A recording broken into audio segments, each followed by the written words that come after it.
चल, तो कल हमने जो पढ़ा एक बार मैं रिवाइज करवा देता हूँ आपको। तो सबसे पहले तो हमने देखा था कि भी जो एलपीपी है इसका कार्य क्या है। तो डिसीजन मेकिंग का काम करती है।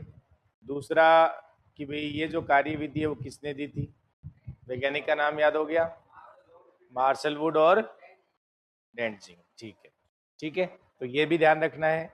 और फिर हमने देखा था कि इसका गणितीय मॉडल क्या होता है, गणितीय स्वरूप क्या होता है।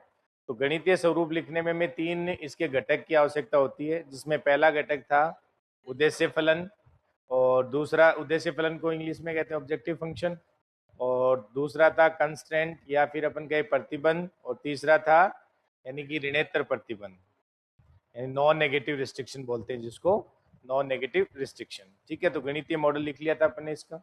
और उसके बाद में आज अपन बात करेंगे कि भाई, और उसमें सॉल्यूशन भी बता दिए थे शायद मैंने, कि एलपीपी का सॉल्यूशन क्या होता है, जो इनके प्रतिबंधों को संतुष्ट करे, यानी x1 x2 xn की वो मान जो इनके सभी प्रतिबंधों को संतुष्ट करे वो इसका हल बन जाता है, सॉल्यूशन बन जाता है। और फिर कोई भी सॉल्यूशन है वो फिजिबल सॉल्यूशन कब बनता है, यानी सुसंगत हल कब बनता है, तो वो सभी प्रतिबंधों के साथ साथ, यानी जितने भी कंस्टेंट हैं उनके साथ साथ जो नॉन नेगेटिव रेस्ट्रिक्शन है यानी ऋणेतर प्रतिबंध है उसको भी संतुष्ट करना चाहिए। वो हल क्या बन जाता है, उसका सुसंगत हल बन जाता है।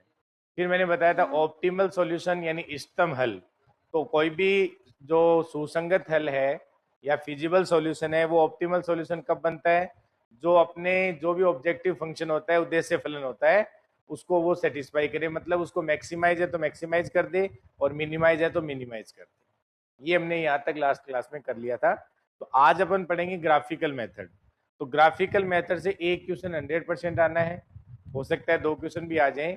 तो आज अपना टास्क है कि भी ग्राफिकल मेथड में अभी तक किस किस टाइप के क्वेश्चन पूछे गए वो सारी टाइप हमें करनी है।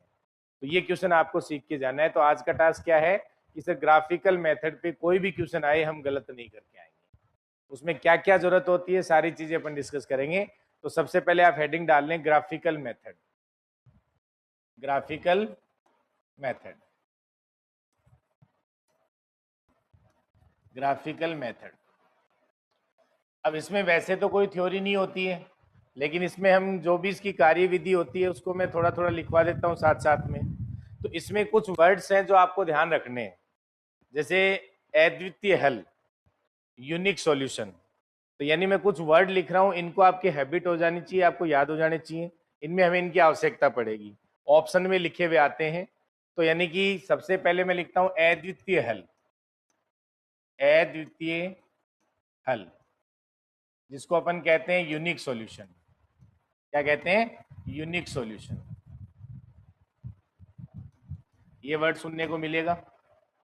एक इसमें होता है इनफाइनाइट सॉल्यूशन, अल्टरनेटिव सॉल्यूशन, या फिर इसे बोलते हैं वैकल्पिक हल। क्या बोलते हैं, वैकल्पिक हल, अनंत हल, कई नाम होते हैं इसके। ठीक है, तो सारे नाम लिख सकते हो, किसी भी नाम से ऑप्शन में आ सकता है। तो आप इसमें लिख सकते हो, इसमें alternative, alternative solution, optimal solution, optimal solution, alternative optimal solution. और इसको इनफाइनाइट सॉल्यूशन भी बोलते हैं। सारे नाम लिखवा देता हूं मैं हिंदी में और इंग्लिश में।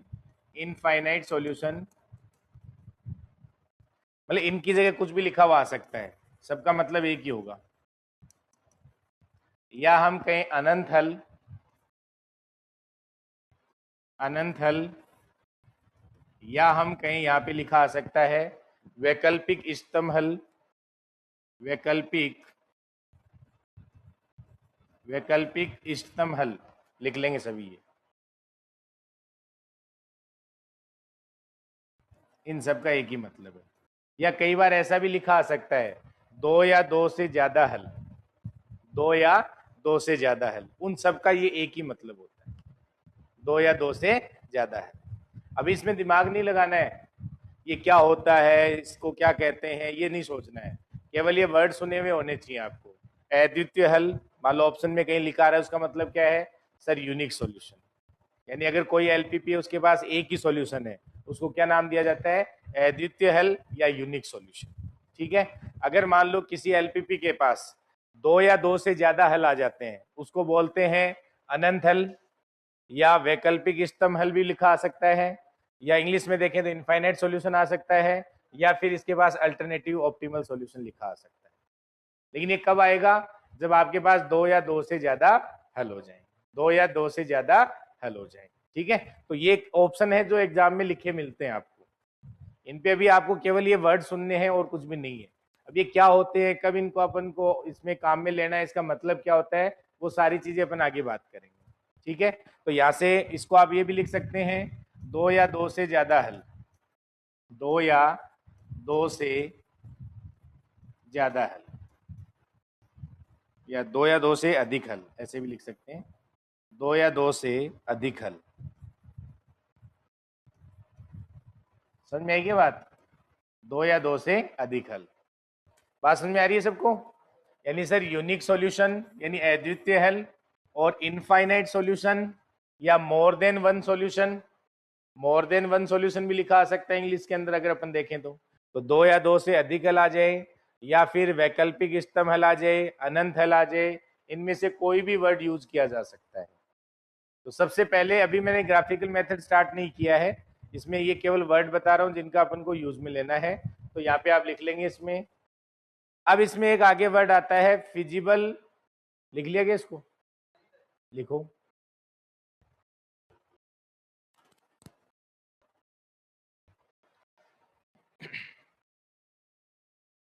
तो अद्वितीय हल और वैकल्पिक इष्टतम हल, या दो से अधिक हल, या अनंत हल, इनमें से कोई भी वर्ड लिखा हुआ आ सकता है। एक आता है फिजिबल रीजन, सुसंगत हल क्षेत्र, फिजिबल, लिख लो पहले एक बार।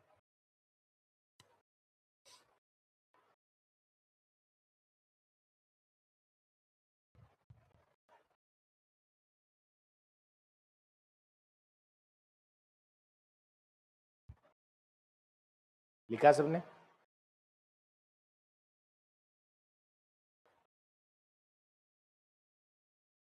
नेक्स्ट लिखें इसमें, देखो एक आता है फिजिबल सॉल्यूशन, या फिजिबल सॉल्यूशन तो आपने लिख लिया था, फिजिबल हल।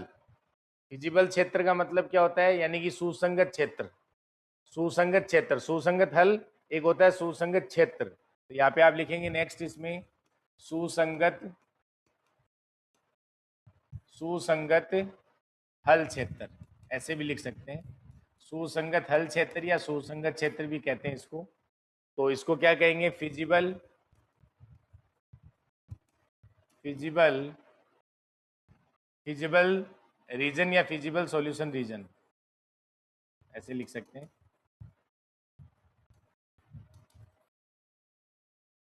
फिजिबल सॉल्यूशन रीजन यानी सुसंगत हल क्षेत्र। क्या बोलेंगे? सुसंगत हल क्षेत्र। सुने हुए क्या नाम ये? सुने हुए हैं? एक होता है परिबद्ध हल, एक होता है अपरिबद्ध हल, परिबद्ध क्षेत्र, अपरिबद्ध क्षेत्र।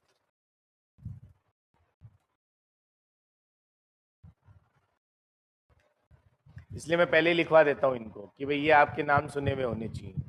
जैसे मान लो इसमें नेक्स्ट आप लिखें परिबद्ध हल का मतलब क्या होगा, बाउंडेड सॉल्यूशन, यानी परिबद्ध हल, परिबद्ध हल इसका मतलब क्या है sir, bounded solution, bounded solution, bounded solution. एक नाम आता है कि परिबद्ध क्षेत्र, परिबद्ध क्षेत्र। तो परिबद्ध क्षेत्र का क्या मतलब होता है सर, बाउंडेड रीजन। क्या हो जाता है?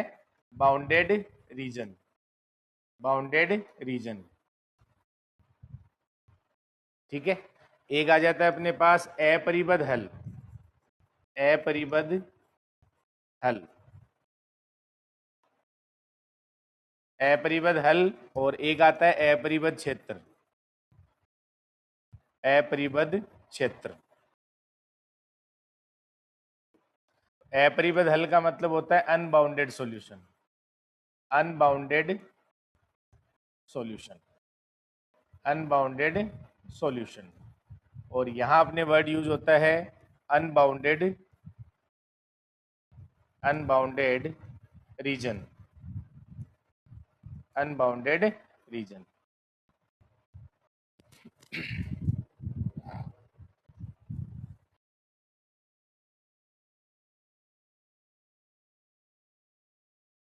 लिख लेंगे सभी इसको, लिखिए फटाफट।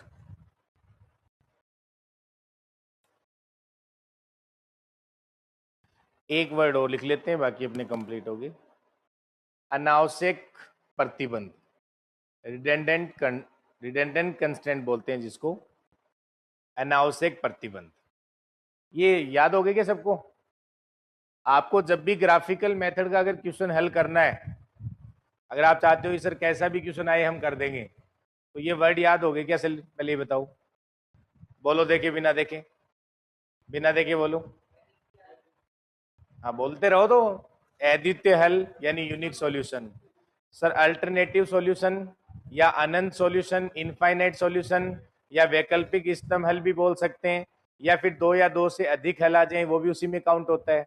ठीक है, तो इन सभी का एक ही मतलब होता है, या तो दो या दो से अधिक हल बोल दिया जाए, या वैकल्पिक स्तंभ हल बोल दिया जाए, या अनंत हल बोल दिया जाए, एक ही मतलब है। फिर अपने आगे क्या देखा इसमें? सुसंगत हल क्षेत्र यानी feasible solution region. Feasible solution region, सुसंगत हल क्षेत्र क्या होता है? ठीक है। फिर हमने देखा कि परिबद्ध क्षेत्र क्या होता है, अपरिबद्ध क्षेत्र क्या होता है, परिबद्ध हल क्या होता है, अपरिबद्ध हल क्या होता है। ये सारे केस आपके एग्जाम में पूछे जाते हैं। अब आपके क्वेश्चन तो आएगा एलपीपी का, और ग्राफिकल मेथड से आप कब हल कर सकते हो? मैंने कल बताया था, जब आपका दो वेरिएबल में क्वेश्चन आ जाए। अगर दो से ज्यादा वेरिएबल आते हैं तो आप ग्राफिकल मेथड से उसको हल नहीं कर पाएंगे, उसके लिए सिंप्लेक्स मेथड यूज होता है। तो ग्राफिकल मेथड आप कब लगाएंगे? जब सर अपने पास दो वेरिएबल में अगर एलपीपी दे रखी हो, तभी आप ये लगा सकते हैं। और ग्राफिकल मेथड से फिर आप ग्राफ बना लेंगे। अब उसका प्रोसेस क्या है मैं बताऊंगा आपको, लेकिन उसमें ऑप्शन ऐसे लिखे आते हैं भाई। हो सकता है कि वो आपसे जरूरी नहीं है कि हमेशा ऑप्टिमल सॉल्यूशन ही पूछे, ऑप्टिमल सॉल्यूशन ही पूछे या ऑप्टिमल वैल्यू पूछे, जरूरी नहीं है। यानी इष्टतम हल पूछे या इष्टतम मान पूछे, जरूरी नहीं है। वो आपसे पूछ सकता है कि जो आपका क्षेत्र आया है वो परिबद्ध क्षेत्र है, अपरिबद्ध क्षेत्र है, फिजिबल सॉल्यूशन है या नहीं है, फिजिबल सॉल्यूशन क्षेत्र है या नहीं है, ये भी पूछ सकता है आपसे। या फिर कि सर इसके पास कितने सॉल्यूशन होंगे, यूनिक सॉल्यूशन होंगे, इनफाइनाइट सॉल्यूशन होंगे, ये सारे ऑप्शन में लिखे आते हैं, ये आपसे पूछे जाएंगे। बिल्कुल क्वेश्चन के टाइप हो गए। तो आपको सबसे पहले ये याद होना चाहिए कि इसमें ऑप्शन में क्या लिखा हुआ आएगा। या फिर ऑप्टिमल हल लिखा आ सकता है, या फिर ऑप्टिमल हल का मतलब हो गया सर इष्टतम हल, या फिर इष्टतम मान पूछा जा सकता है। इष्टतम मान का मतलब आपको पता ही, इष्टतम हल बताया था मैंने कि जब आपके पास कोई भी फिजिबल सॉल्यूशन है, वो अगर उसका मैक्सिमम मान दे रहा है, तो वो जो फिजिबल सॉल्यूशन है वो तो क्या बन जाएगा उसका? वो तो इष्टतम हल बन जाएगा। और जो वैल्यू आएगी जेड में, जेड की जो मान आएगा वो इष्टतम मान बन जाता है उसका। बस इसके अलावा इसमें कोई ऑप्शन नहीं बनता है। तो ये मैंने ऑप्शन लिखाए हैं आपको क्वेश्चन के, यहाँ पे अभी अपन ने कुछ पढ़ा नहीं है इसमें, लेकिन ये वर्ड आपको आने चाहिए। अब आपको ये देखना है कि सर ये जो सारी चीजें आपने लिखाई है, ये हमें कैसे पता चलेंगी क्वेश्चन के अंदर? क्वेश्चन को देख के कैसे पता चलेंगे कि भाई इसके अंदर आप में कौन सा ऑप्शन सही होगा? अब ये हमें सीखना है, क्योंकि ग्राफिकल मेथड में कोई अलग से थ्योरी नहीं होती है, उसको इसी तरीके से समझना है आपको। क्वेश्चन की हेल्प से समझा जाता है कि भाई ये जो जितने भी आपने लिखे हैं यहाँ पे, तो इसमें एक और लिख लो, अनावश्यक प्रतिबंध। ये भी कई बार पूछ लिया जाता है, अनावश्यक प्रतिबंध, अनावश्यक प्रतिबंध, अनावश्यक अनावश्यक प्रतिबंध, ये लिख लो, पूछ लिया जाता है कई बार। इसको इंग्लिश में भी लिख लो अगर लिखना चाहो तो, रिडेंडेंट कंस्ट्रेंट कहते हैं इसको।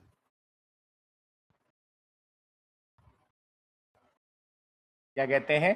रिडेंडेंट कंस्ट्रेंट कहते हैं, अनावश्यक प्रतिबंध। ये भी ऑप्शन में लिखा आ सकता है।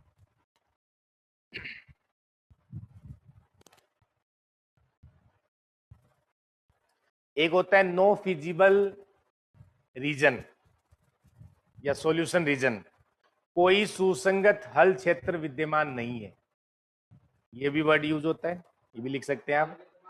हाँ, तो ऐसा भी केस आएगा। तो ये वर्ड जो अपने ऑप्शन में लिखे होंगे वो मैं लिख रहा हूं, इनका मतलब क्या होगा वो हमें सीखना है, ठीक है। तो आपको ऐसे भी लिखा सकता है, कोई सुसंगत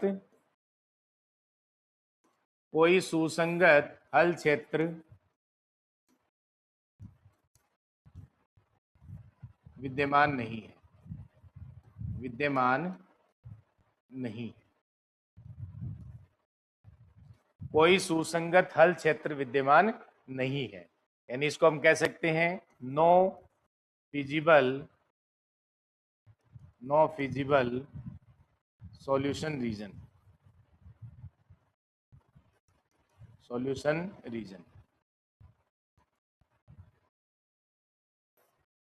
ये वर्ड है जो, इसके अलावा मेरे हिसाब से कोई ऑप्शन बनता नहीं है।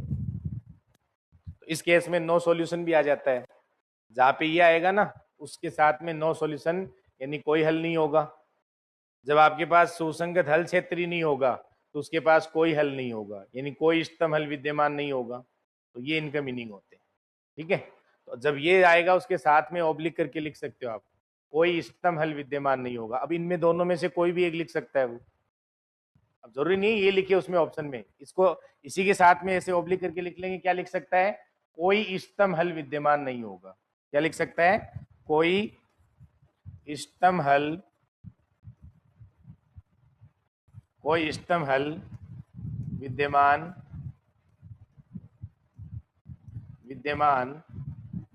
नहीं होगा। अब इन दोनों में से कुछ भी लिखा आ सकता है,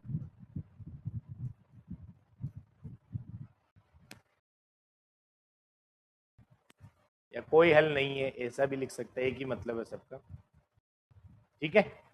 तो ये मैंने जो अभी वर्ड लिखे हैं सारे क्या हैं, ऑप्शन है, सारे क्या है, ऑप्शन है। तो ऑप्शन में ये वर्ड आपको देखने को मिल सकते हैं जो भी अभी तक लिखे हैं मैंने। केवल हमने क्या लिखे हैं, जो भी अपने ग्राफिकल मेथड में क्वेश्चन आएगा उसके हमने ऑप्शन लिखे हैं। हो सकता है कि अद्वितीय हल लिखा आ जाए, यूनिक सॉल्यूशन पूछा जाए आपसे, हो सकता है कि वैकल्पिक इष्टतम हल पूछा जाए, अल्टरनेटिव सॉल्यूशन लिखा आ जाए, या इनफाइनाइट सॉल्यूशन, अनंत हल, या दो से ज्यादा अधिक हल, दो या दो से अधिक हल, इनमें से कोई ऑप्शन लिखा आ सकता है। या फिर ऐसा लिखा आ सकता है कि सुसंगत हल क्षेत्र, या फिर परिबद्ध हल, अपरिबद्ध हल, परिबद्ध क्षेत्र, अपरिबद्ध क्षेत्र, और अनावश्यक प्रतिबंध। अनावश्यक प्रतिबंध, कोई सुसंगत हल क्षेत्र विद्यमान नहीं है, या फिर इसमें कोई इष्टतम हल विद्यमान नहीं है। तो अभी तक ग्राफिकल मेथड में हमने कुछ भी नहीं लिखा है, केवल और केवल क्वेश्चंस के ऑप्शन लिखे हैं कि सर इनमें से ऑप्शन एग्जाम में लिखे हुए आते हैं। या मैंने आपको कहा कि भाई ऑप्टिमल वैल्यू और या फिर ऑप्टिमल सॉल्यूशन, ये दो चीजें और पूछ सकता है आपको, इष्टतम हल या इष्टतम मान, इष्टतम हल और इष्टतम मान। तो ये भी दो वर्ड रखे हैं, लिखी लो साथ में, इष्टतम हल, इष्टतम हल, या अपन कहें इष्टतम मान।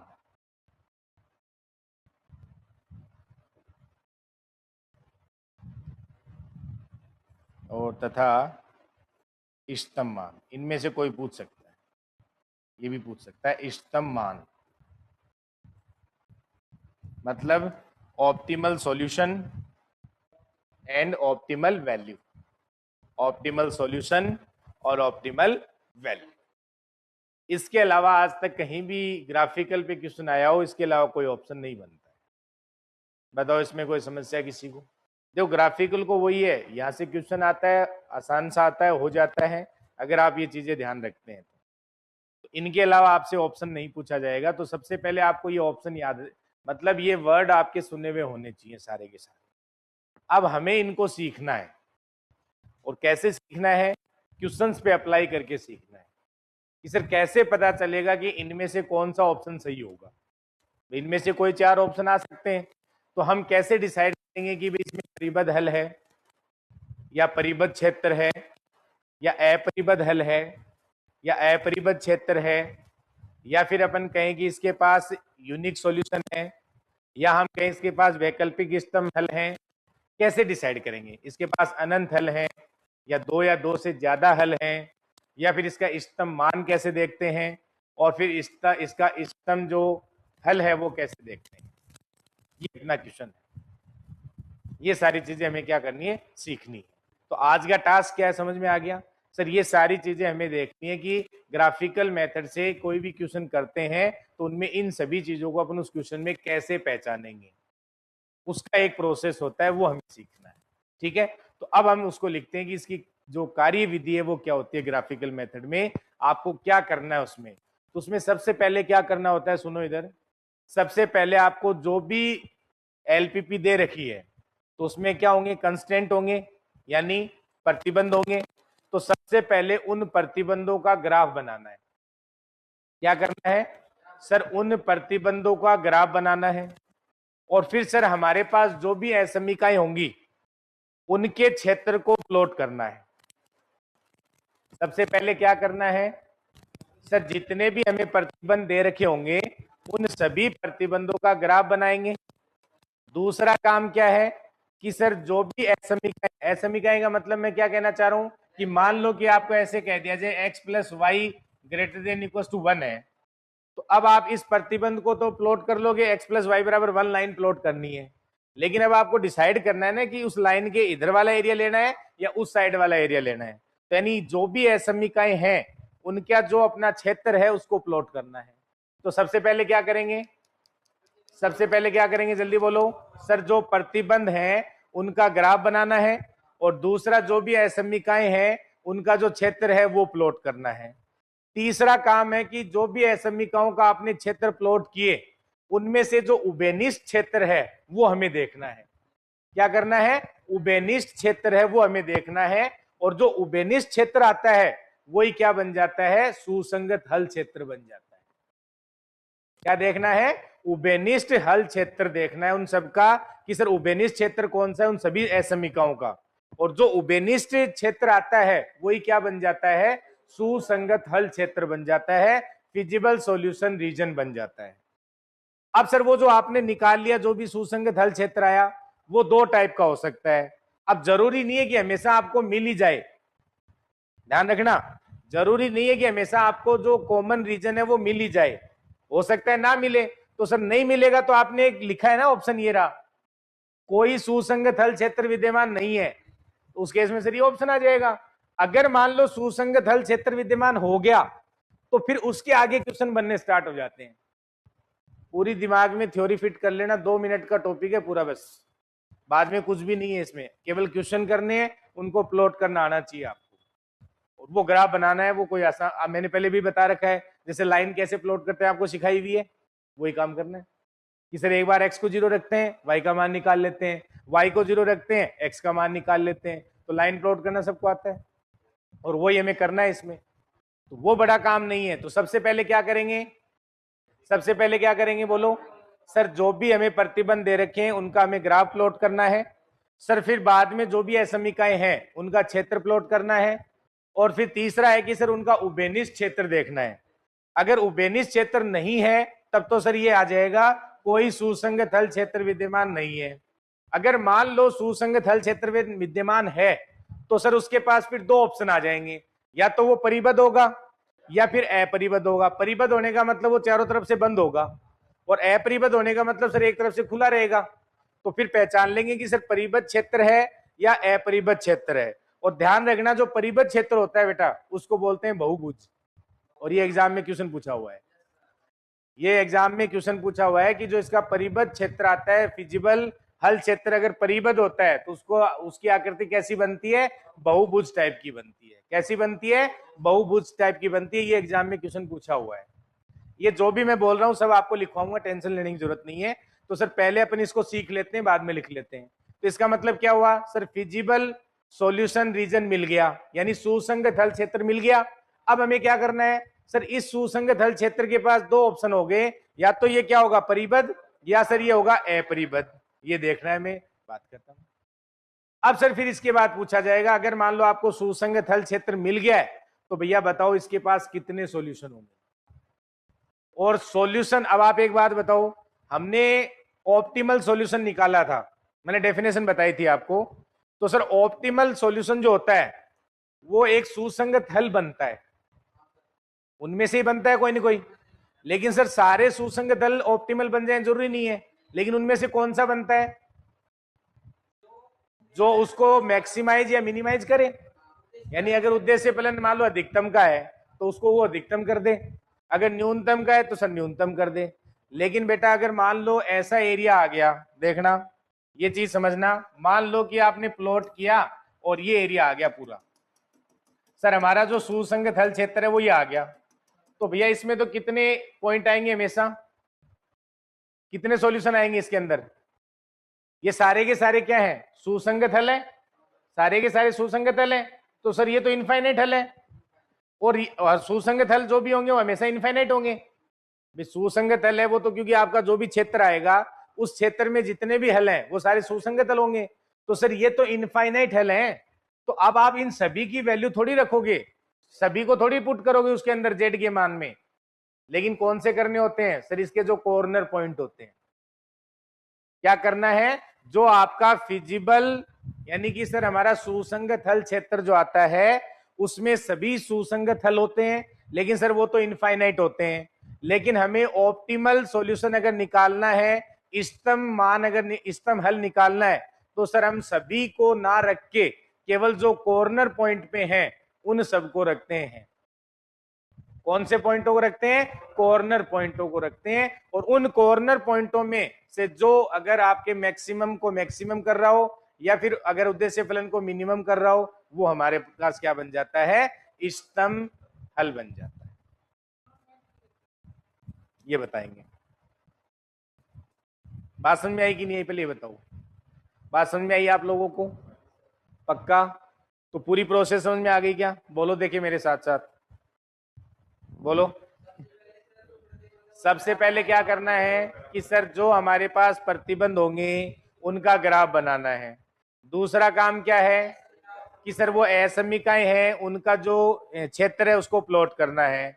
फिर उन सभी क्षेत्रों में से जो उबेनिस क्षेत्र है वो हमारा क्या बन जाता है, सुसंगत हल क्षेत्र बन जाता है। लेकिन सर हमेशा सुसंगत हल क्षेत्र विद्यमान हो जरूरी नहीं है, लेकिन अगर नहीं विद्यमान होगा वहां ऑप्शन कौन सा सही होगा, कोई सुसंगत हल क्षेत्र विद्यमान नहीं है, कोई सुसंगत हल क्षेत्र विद्यमान नहीं है, ये ऑप्शन करेक्ट हो जाएगा। अगर मान लो कि सर सुसंगत हल क्षेत्र विद्यमान है तो सर उसके पास दो टाइप होती हैं, या तो वो परिबद्ध होगा यानी बाउंडेड होगा, या अनबाउंडेड यानी अपरिबद्ध होगा। अब अगर वो परिबद्ध है अपरिबद्ध है, तो परिबद्ध होता है अगर, तो उसकी आकृति हमेशा बहुभुज टाइप की होती है, ये क्वेश्चन एग्जाम में पूछा हुआ है। अब सर हमारे पास ये आगे कि इसमें ये भी हमें पता चल गया कि सर जो सुसंगत हल होते हैं वो हमेशा कितने होते हैं एलपीपी के पास, इनफाइनाइट होंगे। इस केस में हमेशा कितने होंगे सर, इनफाइनाइट हो जाएंगे, ये हमें पता चल गया। अब सर इनफाइनाइट जो है उन सभी को तो अपन रख नहीं सकते, तो हमेशा किनको रखा जाता है, कॉर्नर पॉइंटों को रखा जाता है इष्टतम हल देखने के लिए, और उन्हीं कॉर्नर पॉइंटों में से कोई एक हल है वो इष्टतम हल बन सकता है, कोई भी बन सकता है। अब उसमें एक भी हो सकता है, या सर आपने भी ऑप्शन लिखाए थे दो या दो से ज्यादा भी हो सकते हैं। अब वो कब आएगा केस, वो हमें देखना है। आई बात समझ में, ये हमें करना है, ठीक है। ये अब आपने कहा कि सर हमें कॉर्नर पॉइंट ही क्यों देखते हैं, बताओ।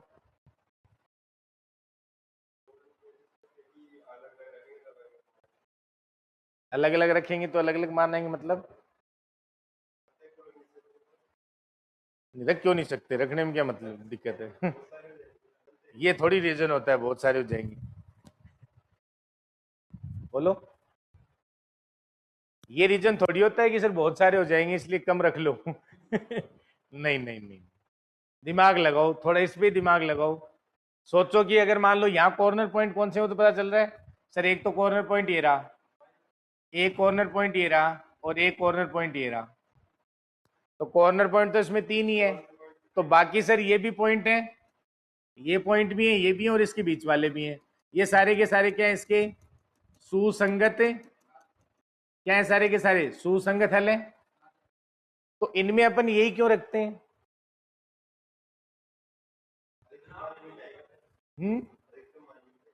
क्यों आएगा वही पूछ रहा हूँ, कैसे पता चला।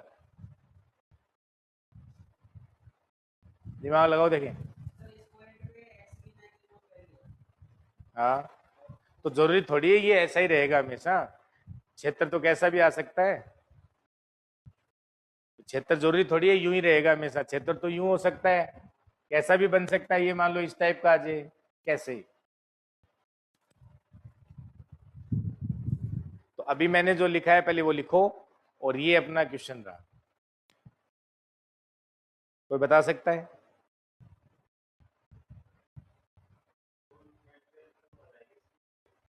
हैं? अधिकतम मान कॉर्नर पॉइंट पे आता है, तो वो तो मैंने ही बता दिया कि कॉर्नर पे ही आता है। वो तो मैं कह रहा हूँ आपको, मैंने तो बताया आपको। लेकिन वही तो है कि भाई क्यों आता है, क्वेश्चन तो यही है ना। और अगर आप यूट्यूब पे हो तो मैंने एलपीपी पढ़ा रखी है यूट्यूब पे पूरी, लेकिन गेट के लिए उसमें हर चीज का रीजन मैंने दे रखा है। अगर अपना दूसरा यूट्यूब चैनल जो है ना, 2 यूट्यूब चैनल है। एक तो आइलर मैथ्स एकेडमी जयपुर नाम से है, एक केवल आइलर मैथ्स एकेडमी नाम से है। उसमें शायद सब्सक्राइबर भी कम है, तो सबसे पहले वही था। तो उसमें मैंने पूरी एलपीपी पढ़ा रखी है, और उसमें नेट गेट लेवल की पढ़ा रखी है। उसमें मैंने हर छोटी छोटी चीज का रीजन दे रखा है, क्योंकि यहाँ तो बच्चा रीजन चाहता नहीं है। जैसे आपने देख लिया ना, क्या कहा, तो सर यही मिलेंगे। क्यों मिलेंगे? और उसका जो फर्स्ट वीडियो है उसी में मैंने ग्राफिकल मेथड पढ़ा रखा है, और उसमें सबसे पहला क्वेश्चन यही बता रखा है कि हम कॉर्नर पॉइंट ही क्यों देखते हैं।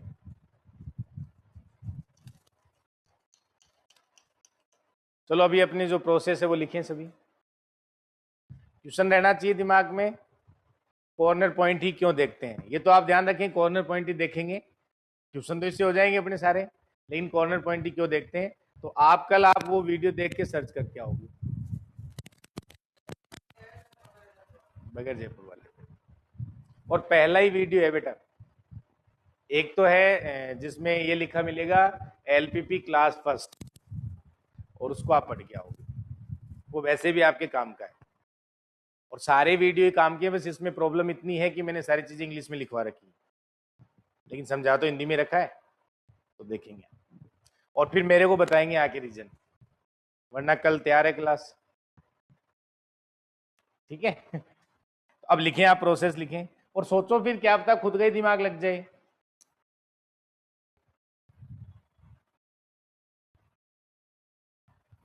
हम्म,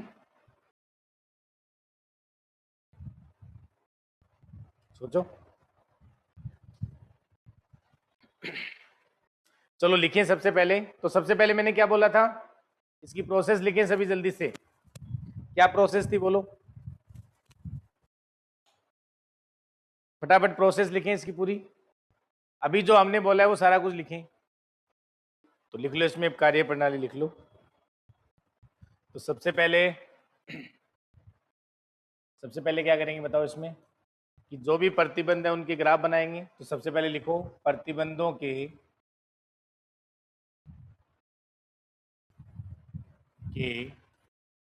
ग्राफ, प्रतिबंधों के ग्राफ बनाते हैं।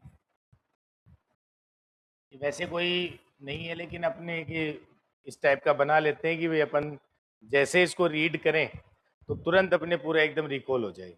तो सबसे पहले क्या करेंगे, प्रतिबंधों के ग्राफ बनाएंगे। दूसरा क्या था कि सर जो असमीकाएं हैं, तो असमीकाओं का जो क्षेत्र है उसको क्या करते हैं, प्लॉट करते हैं, ड्रॉ करते हैं, जो भी है लिख लो। तो लिखें सभी असमीकाओं के हल क्षेत्र, लिखो सभी असमीकाओं के हल क्षेत्र, सभी, ऐसे लिख सकते हैं, सभी असमीकाओं के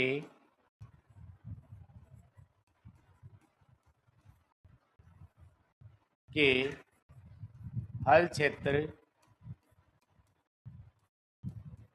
ज्ञात करते हैं या प्लॉट करते हैं, जो भी लिखना चाहो, ज्ञात करते हैं। ठीक है, ये दूसरा काम हो गया। तो वो देखेंगे ना कि भाई उस लाइन के इस साइड वाला एरिया लेना है या उधर वाला लेना है। तो जितनी भी लाइनें बनेंगी, अब जितने प्रतिबंध दे रखेंगे उतनी लाइन ड्रॉ करनी है अपन को। तो उन सभी को अपन को क्या डिसाइड करना है, एरिया डिसाइड करना है भी कौन सा क्षेत्र उसमें आएगा।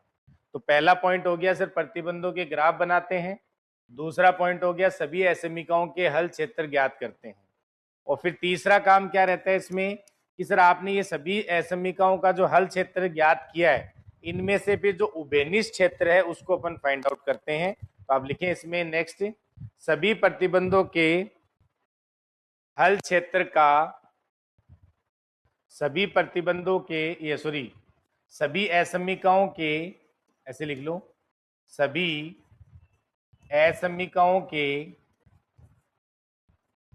सभी असमीकाओं के हल क्षेत्र का, सभी असमीकाओं के हल क्षेत्र का उभयनिष्ठ हल क्षेत्र का उभयनिष्ठ उभयनिष्ठ हल क्षेत्र ज्ञात करते हैं, उभयनिष्ठ हल क्षेत्र ज्ञात करते हैं,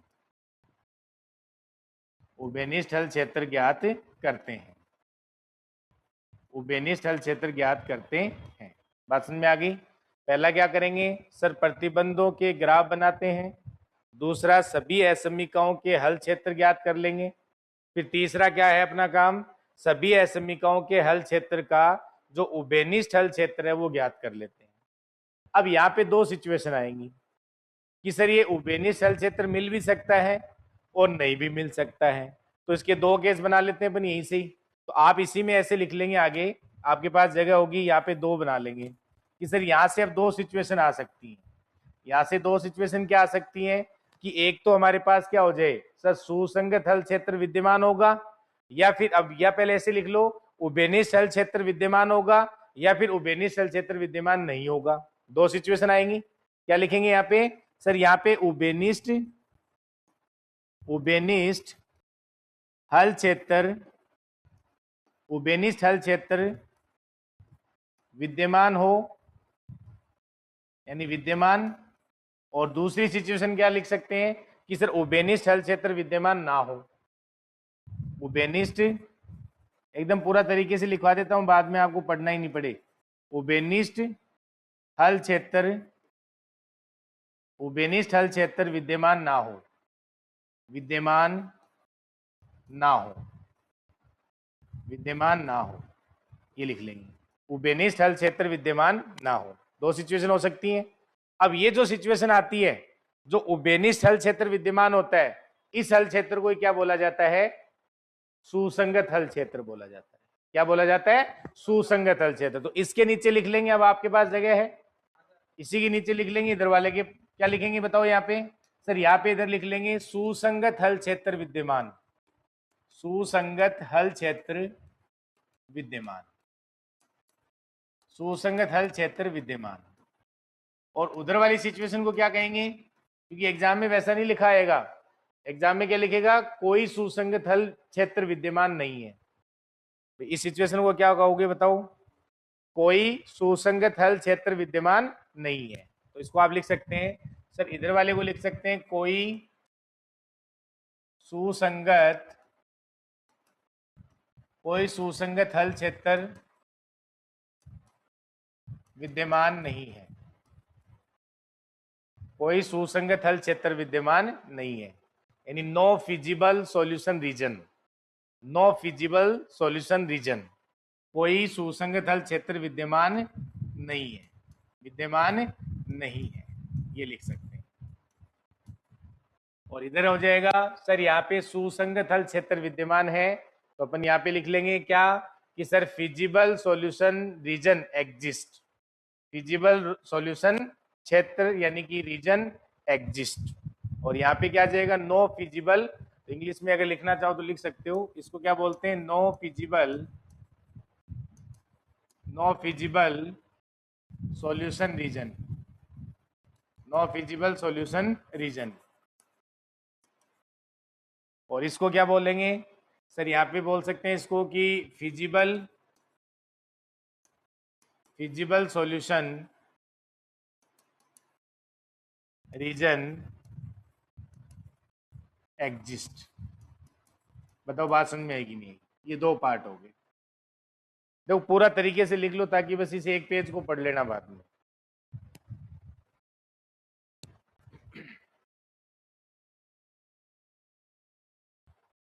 लिखो जल्दी से। ये बात समझ में आ गई ना इधर? सर यहाँ पे वही पहले प्रतिबंधों के ग्राफ बनाते हैं, दूसरा सभी असमीकाओं के हल क्षेत्र ज्ञात करते हैं, तीसरा अपना हो गया सभी असमीकाओं के हल क्षेत्र का उभयनिष्ठ हल क्षेत्र ज्ञात करते हैं। अब यहाँ पे सर दो सिचुएशन हो सकती हैं, या तो वो मिलेगा या सर वो नहीं मिलेगा। अगर मिलेगा तो उसको क्या कहते हैं, फिजिबल सॉल्यूशन रीजन है वो एग्जिस्ट है, और अगर नहीं मिलेगा उसका मतलब है कि यहाँ पे कोई सुसंगत हल क्षेत्र विद्यमान नहीं है, ऐसा ऑप्शन आ जाएगा। अब यहाँ से कि सर मान लो कि एग्जिस्ट कर गया, अगर उसके पास सुसंगत हल क्षेत्र विद्यमान है तो सर इसके पास दो चॉइस हो जाएंगी, या तो ये परिबद्ध होगा या अपरिबद्ध होगा, या तो परिबद्ध होगा या अपरिबद्ध होगा। तो यहां से सर इसके पास दो, अब उसको आगे छेड़ना ही नहीं है, ये तो कंप्लीट हो गया इधर। इसमें अगर नहीं मिल रहा है इसका मतलब इस केस में क्या हो जाएगा, सर इसमें कोई ऑप्टिमल सॉल्यूशन नहीं है, या तो ये लिखा आएगा वहां पे, या इसको अपन क्या लिख सकते हैं, मैंने बताया था आपको इसी का मतलब क्या होता है। तो यहाँ आप नीचे लिखना चाहो तो लिख भी सकते हो साथ में भाई। यहां से ये जब ऐसा कोई भी आपके पास बने, ऐसा कोई भी अगर मान लो रीजन बन जाए कि वहां फिजिबल सॉल्यूशन क्षेत्र नहीं आ रहा है, उस केस का मतलब क्या होगा सर, या तो ऐसा लिखाएगा कोई सुसंगत हल क्षेत्र विद्यमान नहीं है, या लिख सकता है कोई इष्टतम हल विद्यमान नहीं है, कोई इष्टतम हल विद्यमान नहीं है। तो ऐसे भी लिखा आ सकता है कोई इष्टतम हल, कोई इष्टतम हल विद्यमान नहीं है, विद्यमान नहीं है, यानी डज नॉट, इन जो ऑप्टिमल सॉल्यूशन है वो एग्जिस्ट नहीं करेगा। तो there does not exist any optimal solution, there does not exist any optimal solution. आगे बात समझ में। और सर यहाँ पे अगर ये फिजिबल सॉल्यूशन रीजन मिल गया, यानी सुसंगत हल क्षेत्र विद्यमान है, तो इसके पास दो चॉइस हो जाएंगी, क्या कि सर या तो ये हो सकता है अपरिबद्ध, या सर ये हो सकता है परिबद्ध। क्या हो सकता है सर, या तो परिबद्ध हो सकता है या अपरिबद्ध हो सकता है। तो आप लिखेंगे इसमें सर या तो ये क्या होगा परिबद्ध क्षेत्र, परिबद्ध क्षेत्र यानी बाउंडेड रीजन, परिबद्ध क्षेत्र यानी बाउंडेड रीजन, और सर या फिर क्या होगा अपरिबद्ध, अपरिबद्ध क्षेत्र। अपरिबद्ध क्षेत्र का मतलब क्या होगा सर अनबाउंडेड रीजन। और जब ये ध्यान रखना, ये क्वेश्चन एग्जाम में पूछा हुआ है कि जब ये परिबद्ध क्षेत्र होता है तो इसकी आकृति जो होती है वो क्या होती है, हमेशा बहुभुज होती है। क्या होती है बेटा, बहुभुज।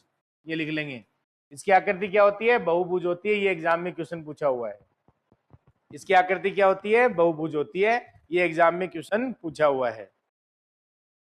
आगे बात सुन में। तो सर यहां से देखो परिबद्ध क्षेत्र हो सकता है, अपरिबद्ध क्षेत्र हो सकता है, परिबद्ध क्षेत्र, अपरिबद्ध क्षेत्र। तो अगर आप देखो यहां से एक सिचुएशन क्या आती है कि अगर इसके पास सुसंगत हल क्षेत्र विद्यमान है और साथ में जो आपका क्षेत्र अगर परिबद्ध है, तो इस केस में इसके पास दो ही सिचुएशन हो सकती हैं, या तो इसके पास यूनिक सॉल्यूशन होगा, या सर फिर इसके पास क्या होगा, या तो यूनिक सॉल्यूशन या सर इसके पास इनफाइनाइट सॉल्यूशन होंगे। यहाँ पे नो सॉल्यूशन का केस नहीं आएगा, या तो क्या होगा इसमें इनफाइनाइट सॉल्यूशन, इनफाइनाइट सॉल्यूशन, या सर यहाँ पे यूनिक सॉल्यूशन, ये दो ही मिल सकते हैं। और यहाँ पे जो भी हल होगा वो हमेशा क्या होगा, परिबद्ध होगा। अब यहाँ पे इस केस में क्या क्या लिख सकते हैं वो सारी चीजें अपन को देखनी है। इधर वाले की बात कर रहा हूँ, इधर वाले की नहीं कर रहा हूं मैं इसमें। यानी अगर हमारे पास सुसंगत हल क्षेत्र विद्यमान हो जाए और साथ में अपना क्षेत्र है वो क्या हो जाए, परिबद्ध हो जाए, तो इस केस में और क्या क्या बन सकता है सर, या तो यूनिक सॉल्यूशन होगा या सर इसके पास इनफाइनाइट सॉल्यूशन होंगे। इन दोनों में से एक केस होगा। और सर इस केस में जो हल है वो हमेशा परिबद्ध हल होगा, यानी यहाँ अपरिबद्ध हल नहीं हो सकता। लेकिन इस साइड में अपरिबद्ध हल भी हो सकता है, परिबद्ध हल भी हो सकता है, कुछ नहीं कह सकते।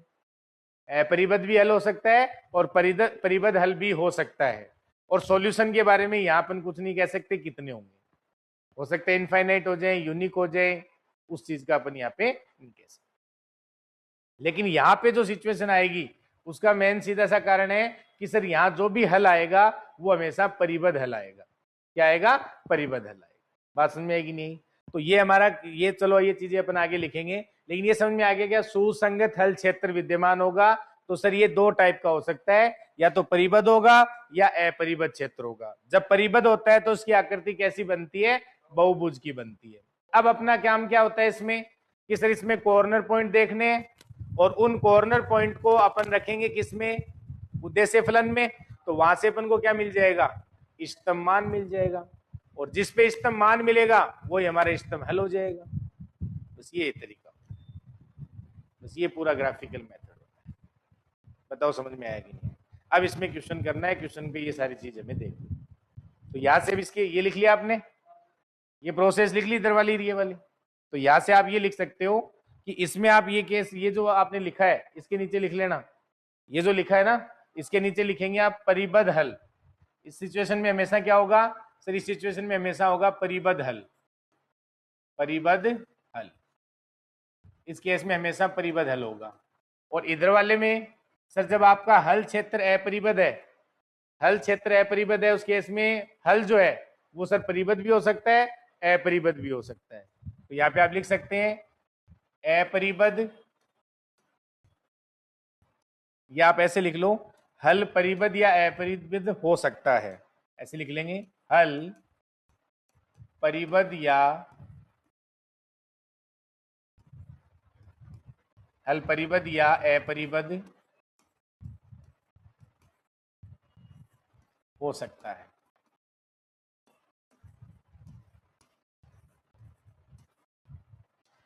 इस सिचुएशन में हमेशा हल क्या होगा, परिबद्ध होगा। जब क्षेत्र परिबद्ध आता है तो हल हमेशा परिबद्ध आएगा, यहां अपरिबद्ध हल नहीं हो सकता। लेकिन सर क्षेत्र अपरिबद्ध है तो हल हमेशा अपरिबद्ध हो जरूरी नहीं है, वहां पे परिबद्ध भी हो सकता है, अपरिबद्ध भी हो सकता है। इन सभी सिचुएशन के मैं आपको क्वेश्चन कराऊंगा। कब आपका परिबद्ध आ जाएगा हल, यानी क्षेत्र अपरिबद्ध है लेकिन वहां हल कई बार परिबद्ध भी आ जाएगा और कई बार अपरिबद्ध भी आ जाएगा, लेकिन इधर हमेशा क्या रहेगा, परिबद्ध। और ये तो आप देख ही रहे हो कि सर अगर आपका क्षेत्र ही परिबद्ध हो गया तो उसमें अपरिबद्ध हल कैसे बनाओगे, उसी क्षेत्र में से तो कोई हल बनेगा, तो वो हमेशा परिबद्ध होना ही पड़ेगा उसको। बात समझ में आई कि नहीं आई। अब इसमें आगे क्या करना है सर, आगे अब इसमें ये करना है कि ऑप्टिमल सॉल्यूशन कैसे निकालते हैं। तो उसके लिए सबसे पहले क्या निकालेंगे, कॉर्नर पॉइंट।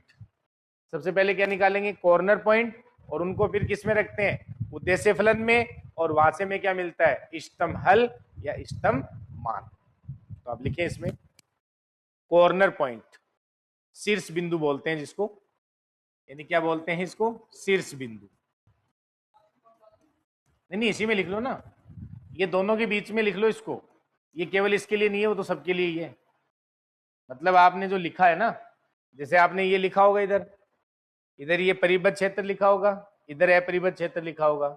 इसके नीचे आपने क्या लिखा कि परिबद्ध हल होगा, इसमें आपने लिखा होगा कि हल परिबद्ध या अपरिबद्ध हो सकता है, और फिर इनके बीच में लिख लो वो जो दोनों के लिए वैलिड है वो, तो या इन दोनों के बीच में लिख लो आप।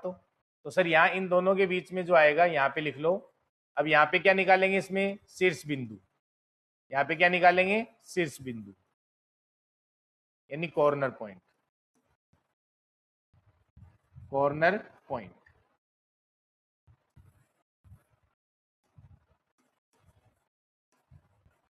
कॉर्नर पॉइंट ये निकाल लेंगे। और कॉर्नर पॉइंट को किस में रखते हैं, कॉर्नर पॉइंट को किस में रखते हैं, उद्देश्य फलन में। तो आप लिख सकते हो शीर्ष बिंदुओं को,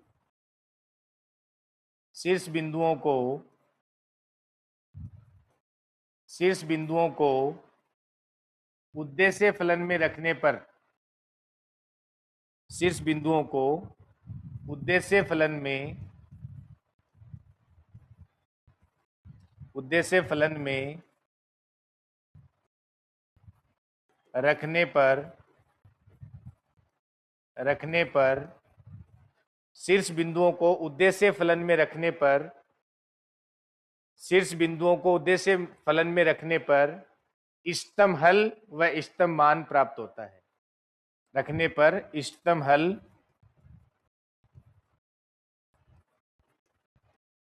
इष्टतम हल व इष्टतम मान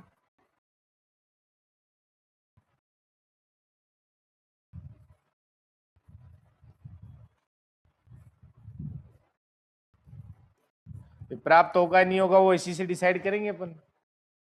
अगर नहीं होगा तो यहां से पता चल जाएगा, होगा तो यहां से पता चल जाएगा। भाई जरूरी नहीं है ना कि हमेशा इष्टतम मान मिल ही जाए आपको, ऐसा जरूरी नहीं है कि हमेशा इष्टतम मान एग्जिस्ट करे ही। वो तो डिपेंड करेगा अपनी प्रॉब्लम क्या है।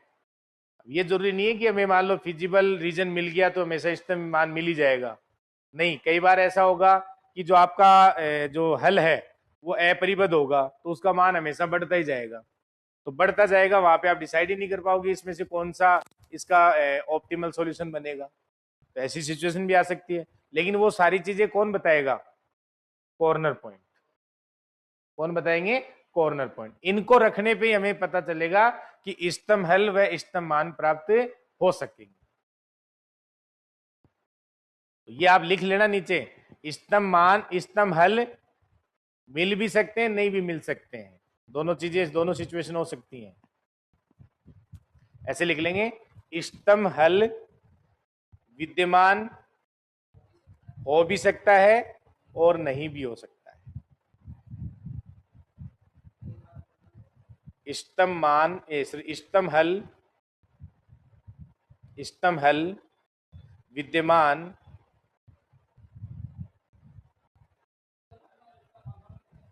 एक ही लिख लो, वो तो हल, अगर हल ही नहीं मिलेगा तो मान कहां से मिलेगा?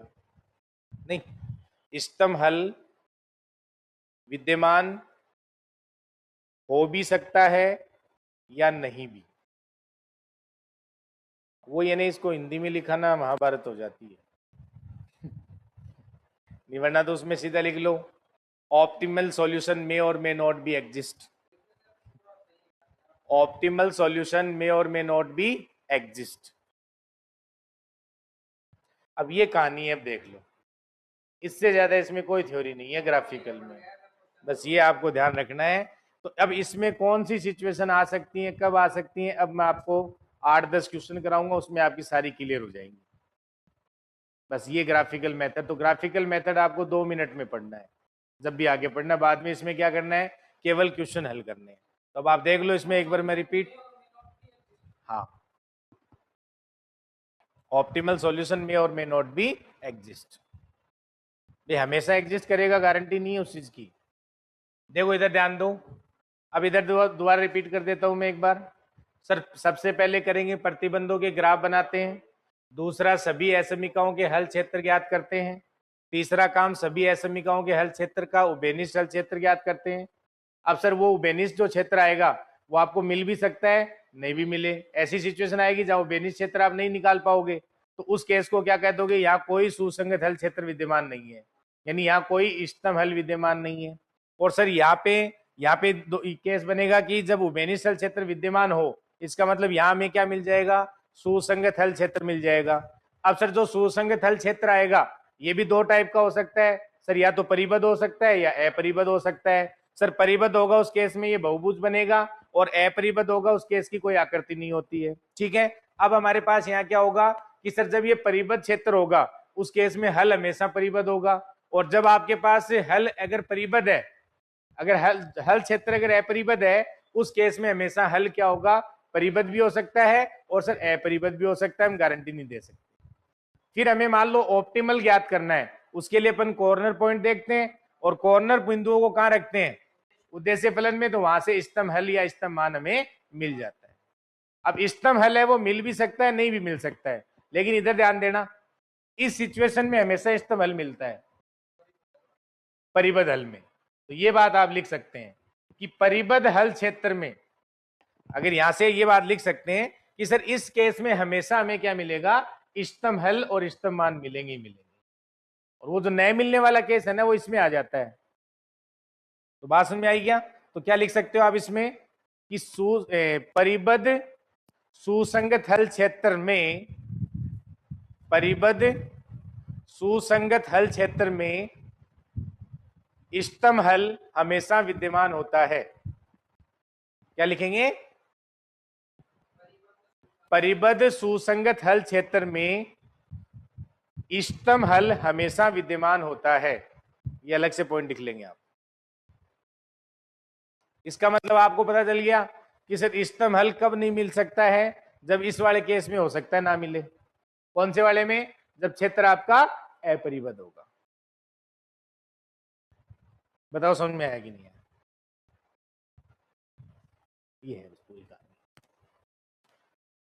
अगर आपने एलपीपी को साथ साथ में पढ़ा तो आपको बाद में दोबारा पढ़ने की आवश्यकता नहीं पड़ेगी।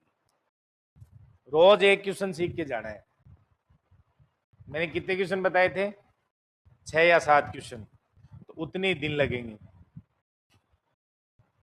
6 या 7 दिन में कंप्लीट हो जाएगी, रोज का एक क्वेश्चन तैयार हो जाएगा। बस ये कहानी होती है। ठीक है, अब चलो क्वेश्चन करते हैं। इसमें किसी को कोई डाउट है तो मेरे से पूछ सकता है। अब अपन क्वेश्चन करते हैं, फिर आपका जो क्वेश्चन का आंसर भी दे देते हैं जो आपने पूछा था अभी, या फिर आप सर्च कर लेना कल जाके, जो भी है जैसा भी है, तो क्वेश्चन करेंगे तो वहां पे डिसाइड हो जाएगा। तो चलो फर्स्ट एग्जाम्पल लिखे हैं आप। एग्जाम्पल लिखो सभी। फर्स्ट एग्जाम्पल लिखें, मैक्सिमम जेड बराबर 4x1 plus 3x2 4x1 plus 3x2 such that, इसके जो कंस्टेंट है वो लिखें, such that x1 plus x2 less than equals to 8, x1 plus x2 less than equals to 8, और सेकंड लिखें आप 2x1 plus x2 plus x2 less than equals to 10, और साथ में मैं कंडीशन दे रखी है x1 x2 is greater than equals to 0। अब इस क्वेश्चन को आप अच्छे से समझें। पहले अपन ने जो लिखा है वो सारी चीजें इसमें अप्लाई करनी है। जो मैंने आपको प्रोसेस लिखवाया था वो सारी इसमें क्या करनी है, हमें अप्लाई करनी है। सबसे पहले मैंने क्या लिखवाया था कि सर ये जो कंस्टेंट है, तो कितने कंस्टेंट है इसमें? 2। इनको क्या करना है, इनका ग्राफ बनाना है। तो ग्राफ बनाना है तो आप कैसे लिखेंगे, इसको अलग से लिख लो। सर यहां से देखो, इसको ऐसे लिख लें, उधर ग्राफ बना लेंगे कि x1 प्लस x2 बराबर 1, तो 8 हो गया फर्स्ट कंस्टेंट। तो ये सेकंड क्या है सर, 2x1 प्लस x2 और बराबर कितना है, 10 है। अब ये दोनों लाइन ड्रॉ कर सकते हो कि नहीं? लाइन ड्रॉ करना मैंने सिखाया हुआ है आपको, कैसे करते हैं। सर यहाँ x1 का मान 0 रख लो, उसे x2 का मान आ जाएगा, और x2 का मान 0 रखोगे तो x1 का मान। अब ये दोनों पॉइंट देख लो और उनको मिला दो, और सेम सिचुएशन यहाँ पे आ जाएगी। तो इनको हमें प्लॉट करना है। तो देखो अब यहाँ x1 लिख लेते हैं इसमें, और इधर अपन x2 ले लेते हैं।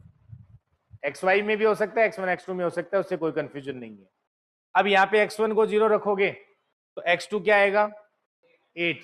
तो सर एक तो पॉइंट आ रहा है इसमें 0,8, और x2 को 0 रखोगे x1 क्या आ जाएगा, इसका मतलब सर एक आ रहा है 8,0। इसके दोनों पॉइंट निकाल लो। जब आप x1 को 0 रखोगे x2 10 आ जाएगा। इसका मतलब कौन सा पॉइंट आ रहा है सर, 0,10, और अगर आप इसको 0 रखोगे तो या 5 आ जाएगा। तो इसका मतलब क्या आ गया सर, 5,0। ये पॉइंट आ गए। तो अब देखो यहाँ से 0,8 और 8,0 मान लेते हैं कि यहाँ 8,0 सो 0,8 है और यहाँ 8,0 है। तो ये दोनों लाइन, ये लाइन ऐसे मिलेगी। बात समझ में आ गई? ये पॉइंट, ये कौन सा पॉइंट माना है मैंने सर, ये माना है अपन ने 0,8, और ये मैंने मान लिया कौन सा है, 8,0। दूसरा पॉइंट है सर 0,10 और 5,0।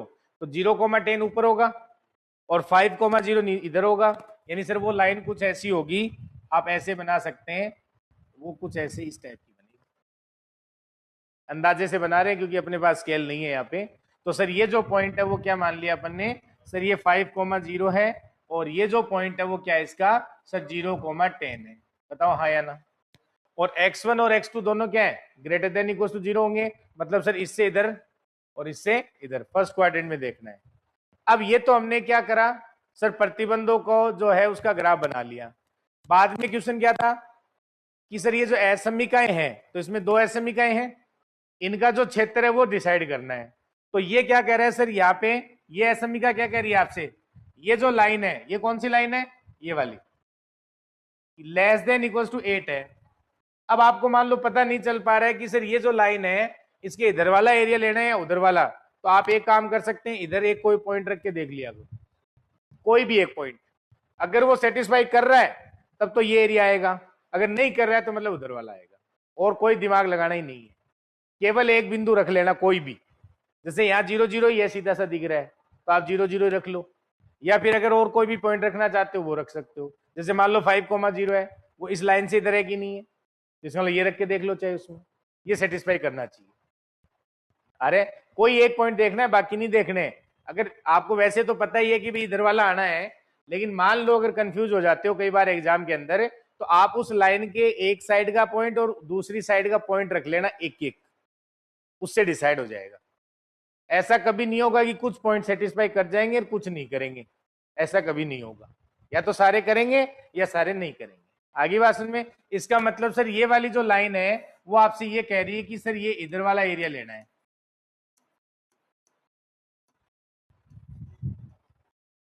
लेकिन सर इसकी तो हमें आवश्यकता ही नहीं है, क्योंकि हमें इधर रहना है और इधर रहना है।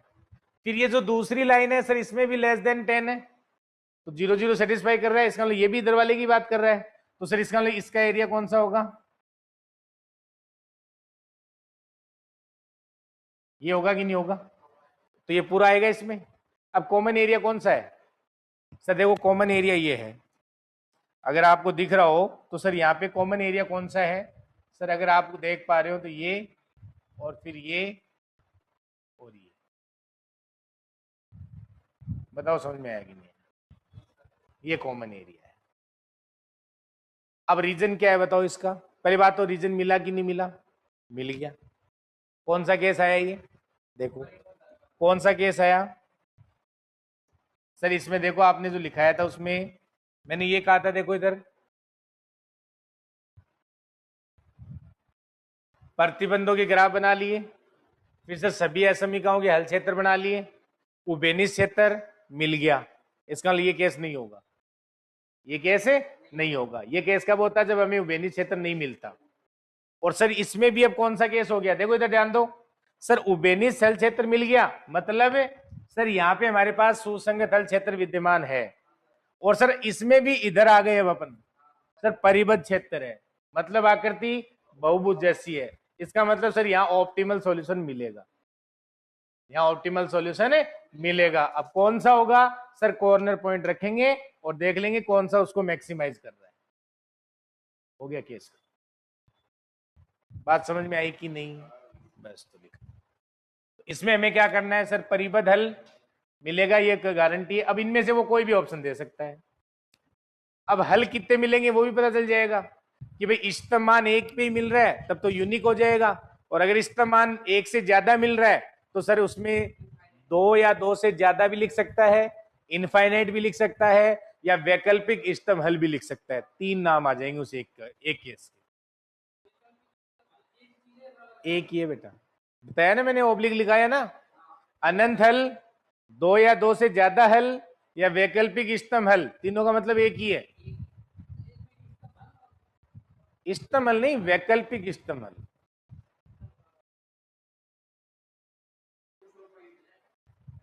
दूसरा पॉइंट लिखवाया ना मैंने, अलग क्यों लिख दिया बेटा? मैंने ऑब्लिक लगाया था। एक ही है, अलग क्यों होंगे? मैंने बोला है ना।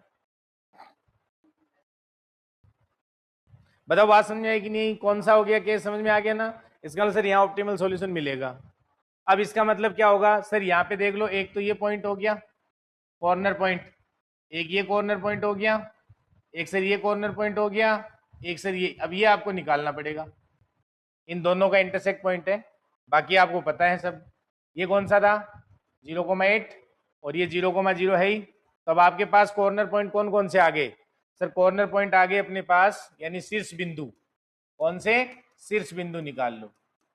तो सर शीर्ष बिंदु अपन निकालेंगे, कौन से आएंगे? सर एक तो 0 0 आ गया, एक अपना कौन सा आया 0,8, और एक कौन सा आ गया 5,0, और एक आपको निकालना पड़ेगा।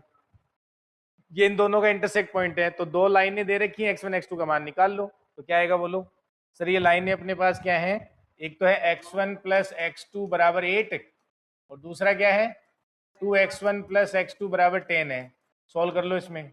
एक काम करो, इसमें से ये माइनस कर दो, इसमें से ये माइनस कर दो, क्या आएगा? x1 बराबर 2।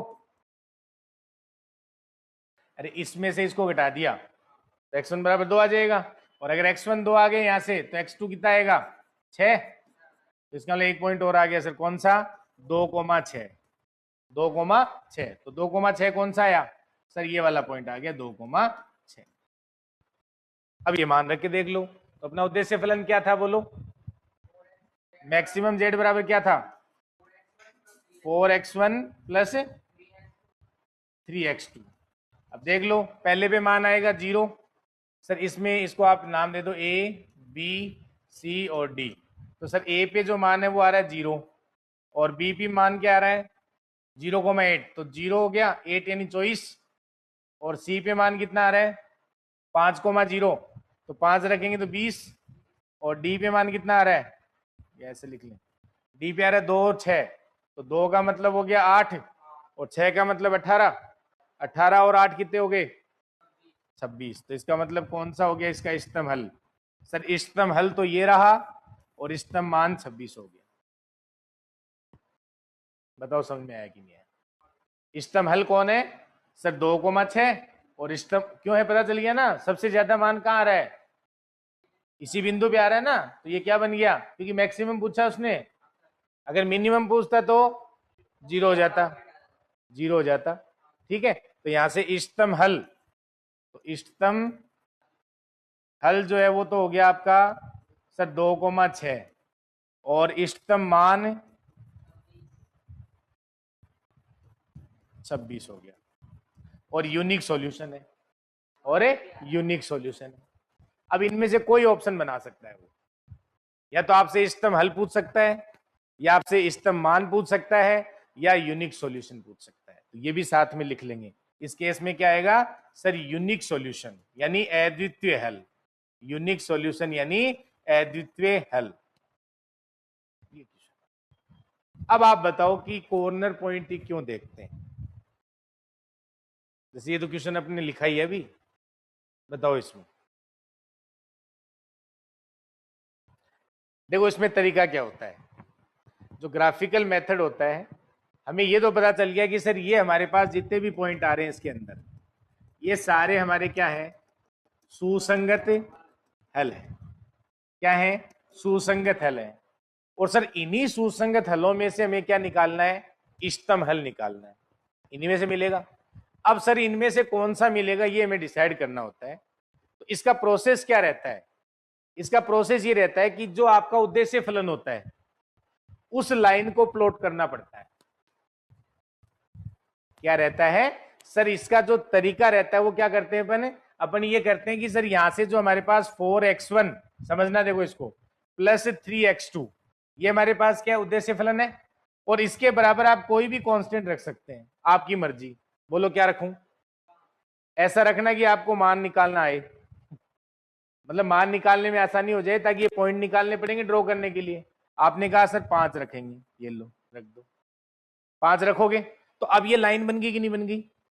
इस लाइन को आप प्लॉट कर सकते हो, क्योंकि हमें मैक्सिमम किसका मान देखना है, मैक्सिमम या मिनिमम मान देखना किसका है, इसी का तो देखना है। जब आप मैक्सिमम या मिनिमम किसको करोगे उद्देश्य फलन को, तो हमें क्या करना होता है ये जो उद्देश्य फलन है इसी को प्लॉट करना होता है। अब यहाँ पे कांस्टेंट आपको दे नहीं रखा था, कोई भी कांस्टेंट ले सकते हो आप, आपकी मर्जी है 5 लो 10 लो 20 लो, कोई फर्क नहीं पड़ेगा। अब आप इसको ड्रॉ कर लो यहाँ पे, तो अगर इसको ड्रॉ करोगे मान क्या आएगा बोलो। आप x2 को 0 करो तो x1 ऐसे ले लो जो आप मान निकाल पाओ, जिसमें इन 3 और 4 दोनों का भाग जाए। 12 ले लो, चलो 5 आप घर पे ले लेना। भाई ऐसा मान रखो सबसे पहले जो मान जल्दी से निकल जाए। तो क्या आएगा बोलो सर, अगर 0 ये रखोगे तो यहां से आ जाएगा 3, तो 3,0 मतलब ये रहा सर, यहां से मान लेते हैं। ठीक है, और सर यहां इसको 0 रखेंगे तो 0,4, तो 0,4 यहां मान लेते हैं। सर देखो ये लाइन आ गई, समझना बेटा, देखो ये लाइन आ गई। अब ये कौन सी लाइन है सर, ये उद्देश्य फलन की लाइन है।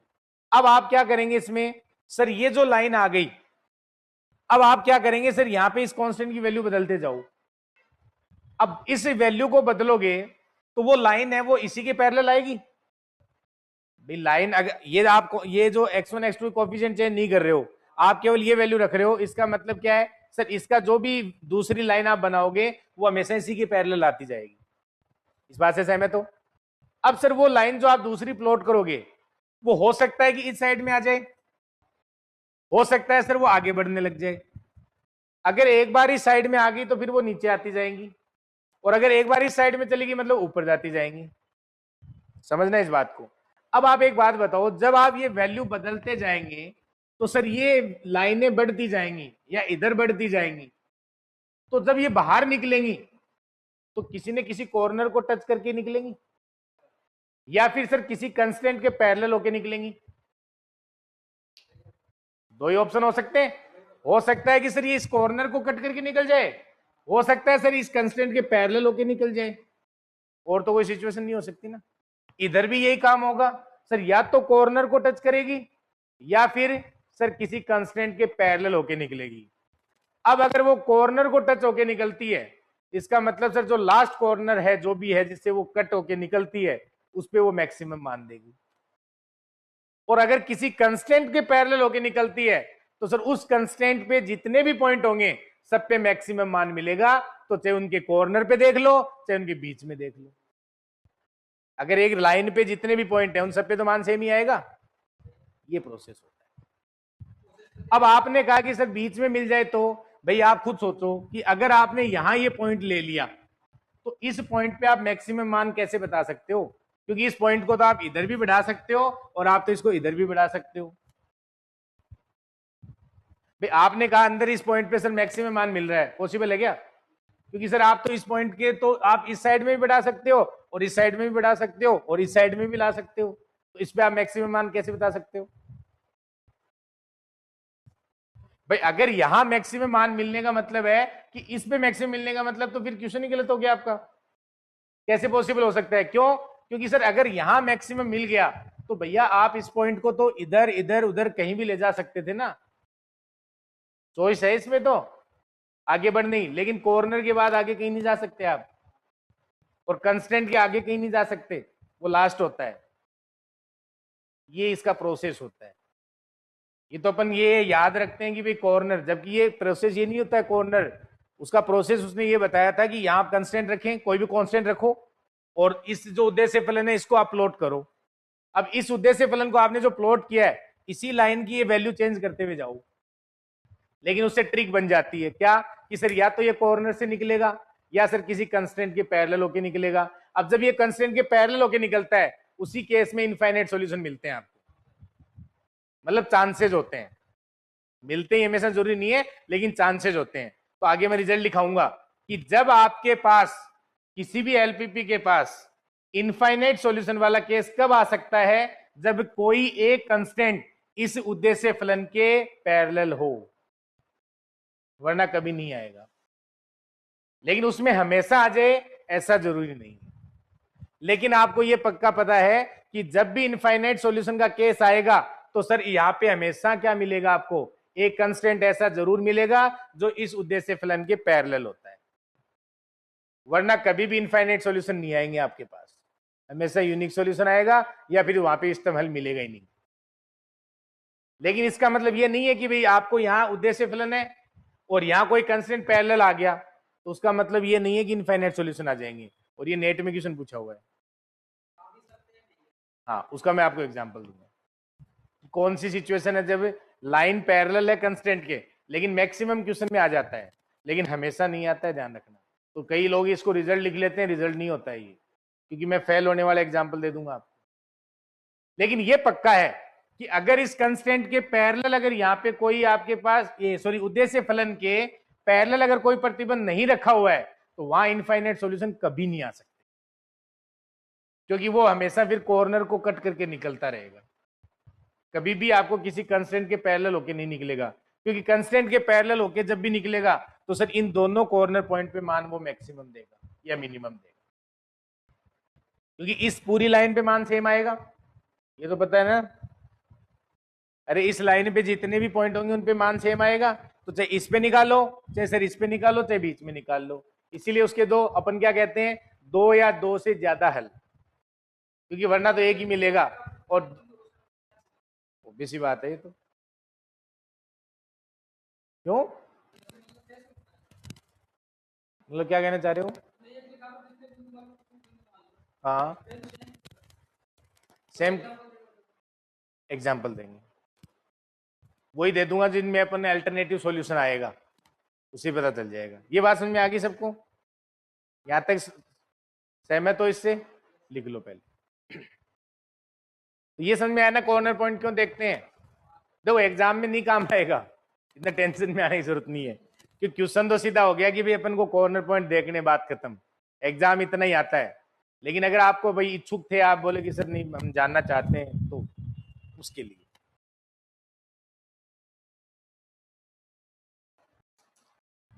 तो एलपीपी ज्यादा तो नहीं हो गया है? सही चल रहा है? लिख लो।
और पिछली बार और इस बार के नोट्सों में आपको रात दिन का फर्क मिलेगा।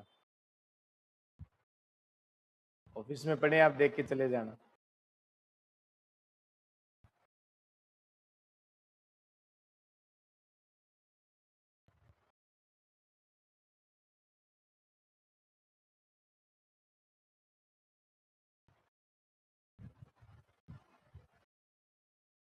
क्योंकि एग्जाम टाइम में पढ़ाना और जब एग्जाम नहीं हो, दोनों में फर्क होता है।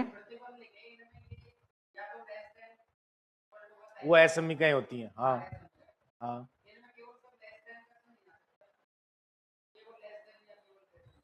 नहीं, कुछ भी आ सकता है। ग्रेटर भी, ग्रेटर कैसे मतलब? नहीं नहीं नहीं, आप ये कहना चाह रहे हो ना? ना ना, ये एलपीपी मॉडल नहीं है ना। लेस देन इक्वल आएगा, क्योंकि फिर तो आप लाइन कैसे ड्रॉ करोगे? कॉर्नर पॉइंट ही गायब हो जाएंगे आपके। फिर कॉर्नर पॉइंट कैसे काउंट करोगे जब आप लेस देन ले लोगे तो? ये तो इन पॉइंटों पे, लाइनों पे तो होते हैं कॉर्नर पॉइंट तो। नहीं नहीं, वो तो एलपीपी का मॉडल है ना अपन, उसमें तो अब अपन वो कहते हैं कि क्वेश्चन नहीं उठा सकते कि भाई तूने इसमें एलपीपी में ही क्यों लिया। ये समझ में आ गया ना सबको? पक्का? डन? डन डना डन।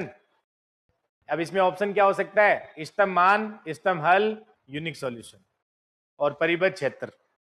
अब उसकी मर्जी है कौन सा ऑप्शन दे रहा है। यूनिक सॉल्यूशन और बाउंडेड रीजन, या इष्टतम हल, इष्टतम मान, कुछ भी पूछ सकता है आपसे। ठीक है, चलो नेक्स्ट क्वेश्चन लेते हैं। हा?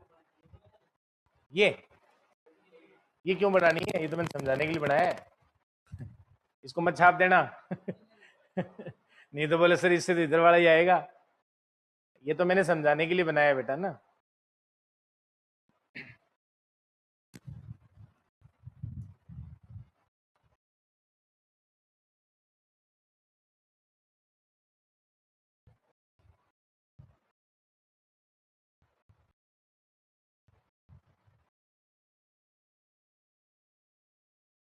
क्योंकि मेन चीज है भाई, आप एक बार सब्जेक्ट सीख लो ना, कहानी खत्म। फर्स्ट ग्रेड के अलग भागते हैं, सेकंड ग्रेड के अलग भागते हैं, पीजीटी के लिए अलग भाग रहे हैं, टीजीटी के लिए अलग भाग रहे हैं। मैथ्स ही सीख लो, कहानी खत्म हो जाए। वैसे आनी तो वही है हर जगह, क्वेश्चन तो वही आने, कोई उधर उधर थ्योरी तो चेंज होनी नहीं है।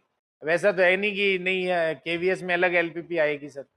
तो बस कुल मिला के अपना काम होना चाहिए। और मैं तो कहता हूँ बच्चे जैसे वैकेंसी का वेट करते हैं, अरे भाई वैकेंसी आएगी तब आप मैथ सीख लोगे क्या उतने दिन में? फिर जीके ये वो, फिर वो 5 महीने 6 महीने तो कोचिंग में निकल जाते हैं। अगर मैथ सीखना है तो अपने आप को किसी भी टीचर के साथ दें, 1 साल तो आपको देना चाहिए।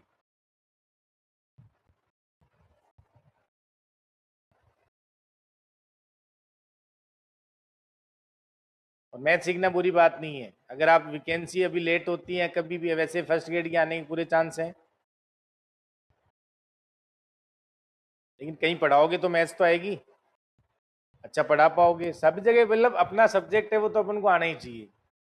अपन कहते हैं भाई हाँ हम एमएससी किए हुए हैं, इसका मतलब एमएससी तक की मैथ्स आपकी थोड़ी बहुत ठीक ठाक होनी चाहिए।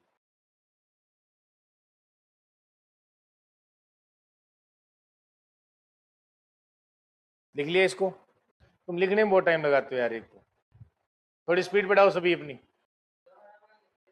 नहीं फिर वही बात है, ये मैं टाइम उधर खा जाऊंगा। अगर आप ये सोचते हो कि आप लिखने में टाइम अगर ज्यादा लगाते हो तो ये आप अपना नुकसान कर रहे हो, ध्यान रखना। और पता नहीं चलेगा, 2 क्वेश्चन कम हो जाएंगे सीधे ही। घर पे जमा जमा के लिख लिया करो ना, क्या करते हो पूरे दिन? 20 20 22 घंटे क्या करते हो रूम पे? जमा जमा के लिखे करो मोती की तरह, मोती के अक्षर। लेकिन यहाँ अपने रफ में लिख लिया करो, थोड़ा जल्दी हो जाएगी। ठीक है? हाँ लिख दिया ना यूनिक सॉल्यूशन। अब देखो एक क्वेश्चन और लिखो, और बनाओ सभी साथ साथ बनाओ, सभी जल्दी से क्वेश्चन लिखो। नेक्स्ट क्वेश्चन लिखो। 2x1 plus 4x2 maximum Z बराबर 2x1 plus 4x2 such that x1 plus 2x2 x1 plus 2x2 less than equals to 5। और सेकंड लिखें x1 plus x2 less than equals to 4, x1 plus x2 less than equals to 4, और x1 comma x2 है वो क्या दे रखे हैं, greater than equals to 0 दे रखे। लिखो इसको।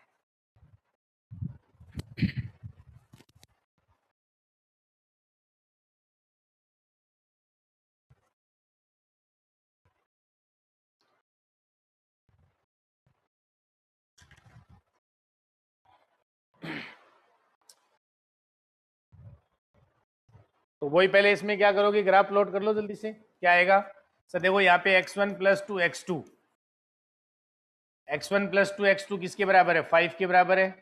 तो यहाँ से पॉइंट निकाल लो, क्या आएंगे, x1 को 0 रखो तो, और एक दूसरी लाइन क्या बनेगी, x1 प्लस x2 बराबर 4 आ जाएगा। तो यहाँ से जब x2 को 0 करेंगे आप तो x1 5 आ जाएगा, यानी 5,0। और जब आप x1 को 0 करेंगे तो x2 कितना आएगा, 5/2, यानी 0,5/2, 0,5/2। ठीक है, 2 पॉइंट निकाल लिए। और यहाँ से क्या आ जाएगा सर, 4004, क्या आ जाएगा 40, और यहाँ से 04। अब यहाँ पे इसको प्लॉट कर लेते हैं, देखते हैं कौन सा रीजन आता है कि नहीं आता है। तो यहाँ से देखो एक पॉइंट तो है 5,0, और 5,0 मान लो, ये मान लेते हैं 5,0, और एक अपना है 4,0, तो ये अपना मान लेते हैं 4,0, और 0,5/2 है, और एक अपना 0,4 है, तो 0,4, और ये मान लेते हैं 0,5/2। तो ये लाइन मिलेगी इससे, और ये ऐसे निकल जाएगी, और ये लाइन मिलेगी यहाँ से, ये। ठीक है, इसका मतलब सर यहाँ से अब रीजन देख लो, तो रीजन दोनों में लेस देन वाला है, तो कॉमन रीजन कौन सा आएगा बोलो सर, यानी इस लाइन से। हाँ बिल्कुल आ सकता है, आगे आएगा, टेंशन क्यों ले रहे हो, बिल्कुल आ सकता है बेटा। ये रीजन आएगा इधर वाला, 0 0 रख लो दोनों में, 0 0 सेटिस्फाई कर रहा है, तो सर ये पॉइंट आ रहा है, इसका मतलब इधर वाला रीजन आएगा सब में। तो बताओ कॉमन एरिया कौन सा आया, कॉमन एरिया कौन सा आया, कॉमन एरिया ये आ गया सर, देखो यहां से ये,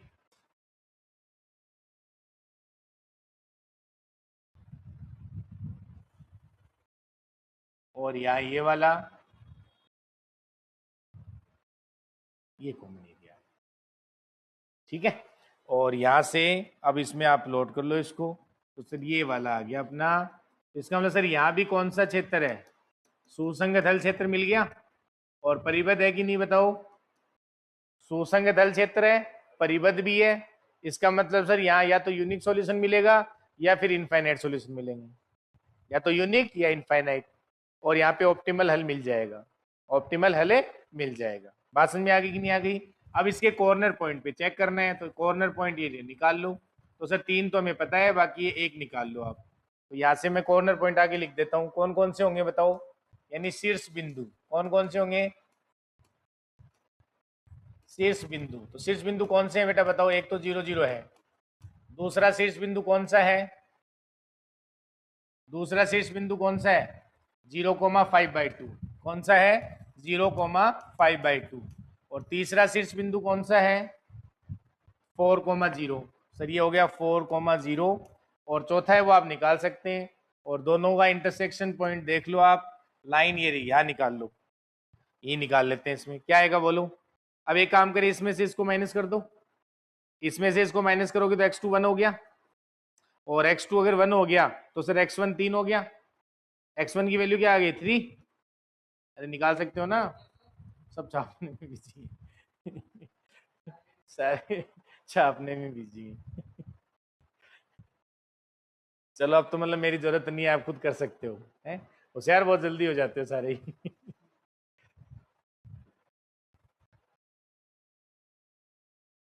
मनोज कैसे नहीं आया बताओ? एलपीपी वैसे तो मैं डाल दूंगा उस पर, यूट्यूब पे गलत देखना।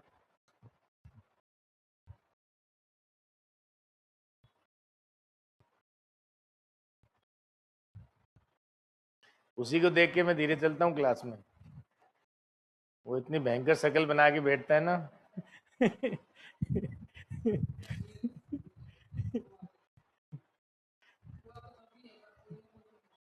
नहीं उससे फर्क नहीं पड़ता है। अब जैसे तुम लोगों को पता चल जाता है कि भी हाँ समझ में आ रहा है, उसका मेरे को समझ नहीं आता है कि इसको समझ में आ रहा है कि नहीं आ रहा है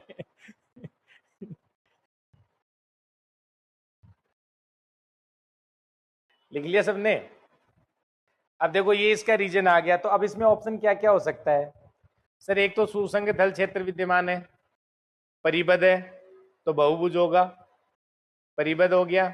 अब सर इसमें देखना है कि इसमें ऑप्टिमल सॉल्यूशन कौन सा बनेगा, कौन से पॉइंट बनेंगे, ये मैं देखना है। देखो इधर, अब अपने पास ये चारों पॉइंट आ गए। डी मैंने निकाल लिया था, क्या आया था? ये आ रहा 3,1, तो ये लिख लो यहाँ पे 3,1 है, तो लिख लो इसमें। तो सर एक है 3,1। तो अब बताओ मैक्सिमम जेड बराबर क्या दे रखा है? मैक्सिमम जेड बराबर क्या दे रखा है बताएं? मैक्सिमम जेड बराबर 2x1 प्लस 4x2, यही है ना अपना उद्देश्य फलन। अब देखो वैल्यू निकालो, ए पे मान क्या आएगा? 0, बी पे मान क्या आएगा? 0,5/2, तो 0 हो गया, और 5/2 का मतलब 10 हो गया क्या? 5/2 का मतलब 10 हो गया, और सी पे मान निकालेंगे 40 यानी 8 हो गया, और डी पे मान निकालो कितना है? 3,1, 3,1 का मतलब 6 और 10। अरे सर इन दो पॉइंटों पे सेम आएगा, मतलब कितने सॉल्यूशन होंगे? इनफाइनाइट सॉल्यूशन, यानी अल्टरनेटिव सॉल्यूशन, यानी वैकल्पिक स्तंभ हल, ऐसे पता चल जाएगा। अब यहां एक नहीं होगा स्तंभ हल, इनफाइनाइट होंगे। अब देखो इधर, देखो इधर, देखो ध्यान दो, कौन कौन से पॉइंट हैं? बी और डी। देखो बी कहां है? बी किसको माना है? इसको ना, ये बी है, ये क्या देखो, और डी ये रहा। सर ये लाइन रही, और आप देख लो, ये देखो इधर ध्यान दो, ये जो आपका उद्देश्य फलन है और ये जो कंस्टेंट है, दोनों पैरेलल है कि नहीं बताओ? है, क्योंकि इसको आप 2 से गुणा करते ही आ जाएगा। पैरेलल है कि नहीं है? आप देखो, मैं कह रहा हूं यहां पे अपन को इन दो पॉइंटों पे क्या मिला? मैक्सिमम वैल्यू मिली। इसका मतलब ये दो पॉइंट तो सर मिल गए। अब मैं आपसे ये कह रहा हूं कि इस लाइन पे जितने भी पॉइंट होंगे उन सब पे मान हमेशा 10 ही आएगा, क्योंकि ये मान कितना रहा है? 10, और ये मान कितना रहा है? 10, क्योंकि ये जो लाइन है वो इसके पैरेलल है। क्योंकि इनफाइनाइट सॉल्यूशन आते ही कब है? जब एक कंस्टेंट है वो इस उद्देश्य फलन के पैरेलल होना चाहिए। और आप देख लो, क्योंकि इसको आप 2 से गुणा कर दो तो ये आ जाएगा कि नहीं आ जाएगा? तो एक कंस्टेंट पैरेलल अगर नहीं दिखे तो आप ये सोच लेना कि आपकी कैलकुलेशन गलत है। फिर अगर मान लो आपके पास 2 पे मान सेम आ रहा है और कोई कंस्टेंट पैरेलल नहीं है, इसका मतलब आपने गलती करी है कहीं ना कहीं, आ ही नहीं सकते। अब ये मैं रिजल्ट लिखवाऊंगा आपको, बात समझ में आई क्या? तो यहाँ इस्तेमाल कितने होंगे? सर इनफाइनाइट होंगे, लेकिन इस्तेम मान कितना होगा? 10 होगा। इस्तेम मान कितना होगा? 10 होगा, लेकिन इस्तेम हल कितने होंगे? इनफाइनाइट होंगे। अब देखो क्या क्या पूछ सकते हैं यहां से। सर सुसंगत हल क्षेत्र विद्यमान है, क्षेत्र परिबद्ध, क्षेत्र परिबद्ध। सॉल्यूशन सर इनफाइनाइट सॉल्यूशन भी लिखा आ सकता है, यानी अनंत हल लिखे आ सकते हैं, या फिर सर वैकल्पिक इष्टतम हल लिखा आ सकता है, ऑप्शन कुछ भी हो सकता है इनमें से, या फिर सर दो या दो से ज्यादा हल लिखा आ सकता है। इन सब का एक ही मतलब होता है, और इष्टतम हल इनफाइनाइट हो जाएंगे, और इष्टतम मान कितना होगा 10 होगा। तभी मैंने कहा था कि जो परिबद्ध हल क्षेत्र आता है उस केस में या तो यूनिक सॉल्यूशन आएगा या फिर इनफाइनाइट सॉल्यूशन आएगा, इसके अलावा कोई केस नहीं आएगा। बताओ समझ में आएगी नहीं आएगी? लेकिन इसका मतलब ये भी नहीं है कि सर यहां इसके पैरेलल लाइन आ जाए तो हमेशा इनफाइनाइट ही हो जाएंगे, जरूरी नहीं है। अब एग्जांपल वही लेंगे। ये मैंने बोला वो लिख लो आप पहले, क्या क्या ऑप्शन हो सकते हैं इसमें। पहले बताओ कहां तक लिख लिया, आगे करें, लिख लो। इन दो पे एक मान, तो यहां पे क्या क्या हो गया सर? देखो ऑप्शन क्या हो सकता है, परिबद्ध हल, परिबद्ध हल, सर परिबद्ध क्षेत्र, परिबद्ध क्षेत्र, अनंत हल, अनंत हल, या फिर इसी को क्या कह सकते हैं सर? वैकल्पिक, वैकल्पिक इष्टतम हल।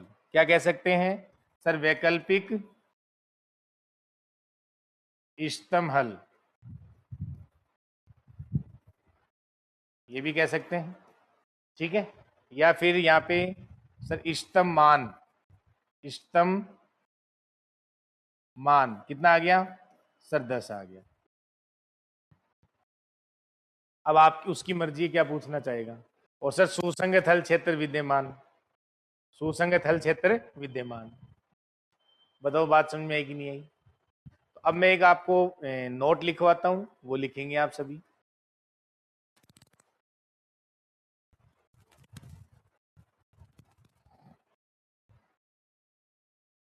लिखें इसको।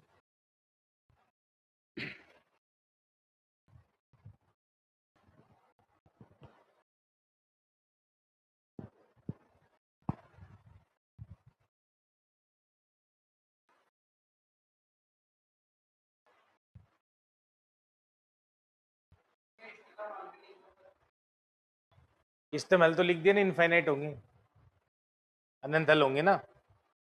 अब एक तो होगा नहीं। अब ये मत लिख देना कि इष्टतम हल यही होगा। अगर इनमें ऑप्शन दिया है तो बहुत अच्छी बात है। अब ये ध्यान रखना, इधर ध्यान दो। अगर मान लो ऑप्शन में 3 1 लिखा है तो वो टिक करके आना है। अगर मान लो उसने पूछा ही यही है तो फिर टिक तो करके ही आओगे ना, जरूरी थोड़ी है वो ये ऑप्शन बनाए। मान लो उसने लिख दिया 3 1 और 4 0, दो और बना दिए, तो उसमें तो 3 1 है ना, लगाओगे आप। ये मत सोचना कि सर ने कहा था अनंत होंगे तो यहाँ तो एक ही दे रखा है ऑप्शन में, तो जो दे रखा है वो लगा देना। भाई जरूरी थोड़ी है वो ये दोनों ऑप्शन में लिखे, इनमें से कोई एक लिख सकता है, तो उस टाइम वो टिक कर देना।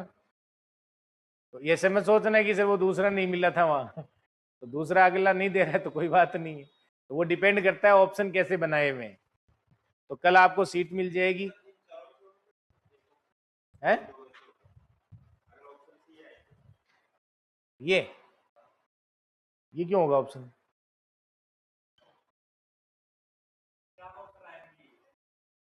है ये चारों आए, ये चारों कैसे आ सकते हैं? चारों कैसे आ सकते हैं? तो क्योंकि ये दो सही हो जाएंगे ना फिर उसमें, तो दो ऑप्शन तो आ नहीं सकते ना अपने, वो नहीं है ना मल्टीपल वाला। ये आरपीएससी में सिंगल करेक्ट क्वेश्चन आते हैं ना, सिंगल ऑप्शन वाले, तो वहां दो कैसे रख सकता है वो? नेट में तो क्या है, मल्टीपल सिलेक्ट आते हैं, लेकिन वहां नहीं आते हैं। तो आपके ये दो दे देगा तो इसका मतलब वो क्वेश्चन तो डिलीट में जाएगा। अब ये देखो, अब वो कंफ्यूज करने के लिए पता है क्या देगा? अब अगर वो क्वेश्चन अच्छा बनाना चाहे ना, उसको क्या बनाना चाहिए? इन दोनों ही पॉइंटों को ना देके उस लाइन में बीच में कोई पॉइंट दे दे।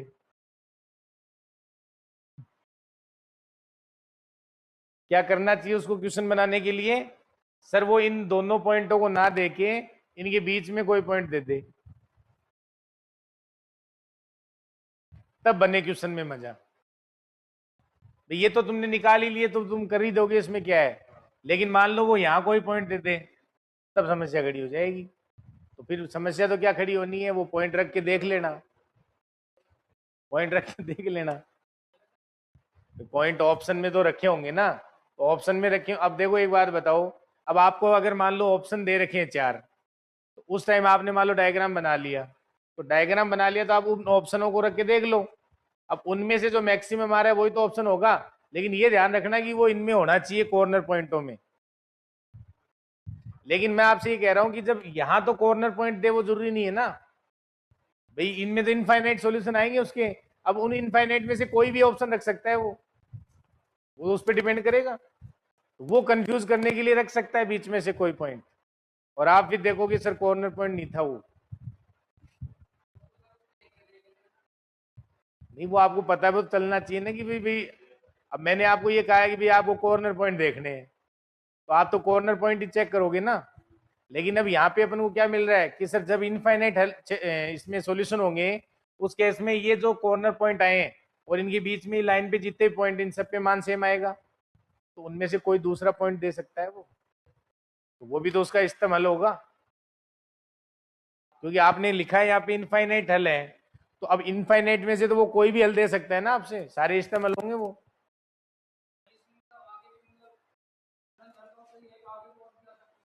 आएंगे ही भाई, जहां दो आगे ना वहां हमेशा इनफाइनाइट आएंगे, बिल्कुल। और होंगे ही, हो नहीं सकते हैं, होंगे। जहां दो, देखो मेरी बात सुनो, जहां दो कॉर्नर पॉइंट पे मैक्सिमम मान आ गया, तो उस पे हमेशा इनफाइनाइट पॉइंटों में मैक्सिमम आएगा।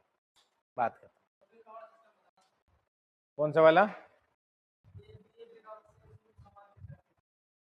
अरे बेटा, ये रेखा इसके पैरेलल है ना, तो ये लाइन जब आप ड्रॉ करोगे तो वो इसी के पैरेलल होके तो निकलेगी, तो दोनों पे मान सेम ही आएगा। कोई रेखा पे नहीं होगा, मैं इसकी बात कर रहा हूं।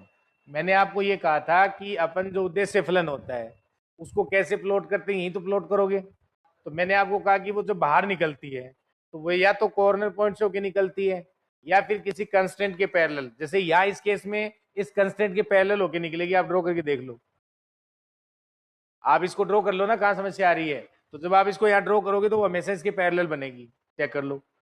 तो वो जब निकलेगी तो इसके पैरेलल होकर निकलेगी, इसका मतलब वो स्पेस इसको इंटरसेक्ट करेगी ना पूरी लाइन को, तो उन सभी पे मान सेम ही तो आएगा, अलग क्यों आएगा? क्योंकि आप इसमें रखो चाहे उस केस में इसमें रखो, बात एक ही है, क्योंकि दोनों पैरेलल लाइन है। ऐसे तो कैसे आएंगे, वो तो डिपेंड करेगा ना पॉइंट क्या है। आगे बात समझ में, ये लिख लो तो।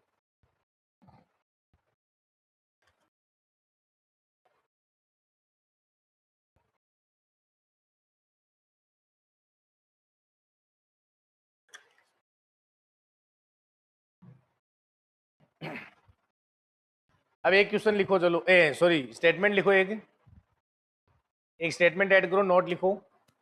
फिर आज इतना ही पढ़ेंगे अपन, एक क्वेश्चन और कराऊंगा। नोट लिखे इसमें, एक लिखे इसमें, यदि वैकल्पिक स्तंभ, यदि एलपीपी के पास, ऐसे लिखें, यदि एलपीपी के पास वैकल्पिक स्तंभ हल विद्यमान है, यदि एलपीपी के पास वैकल्पिक स्तंभ हल विद्यमान है, यदि एलपीपी के पास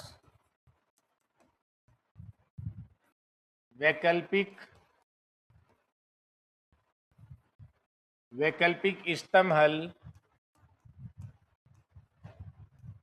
विद्यमान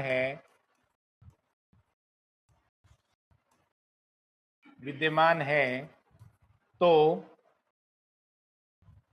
यदि एलपीपी के पास वैकल्पिक स्तंभ हल विद्यमान है तो क्या होगा बेबी, क्या होगा सर? उसमें एक प्रतिबंध ऐसा होगा जो उद्देश्य फलन के क्या होगा, समांतर होगा।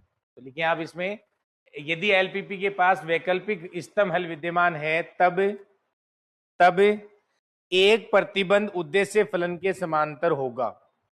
तब कम से कम एक प्रतिबंध उद्देश्य फलन के समांतर होगा। तब कम से कम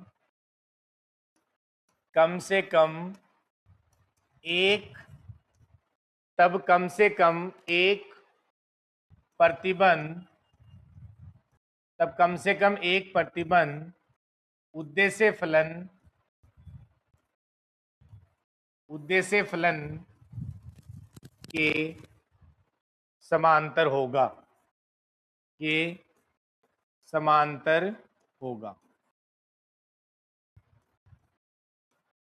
परंतु इसका विलोम सत्य होना आवश्यक नहीं है, ये जरूर लिख लेना। परंतु इसका विलोम सत्य होना आवश्यक नहीं है।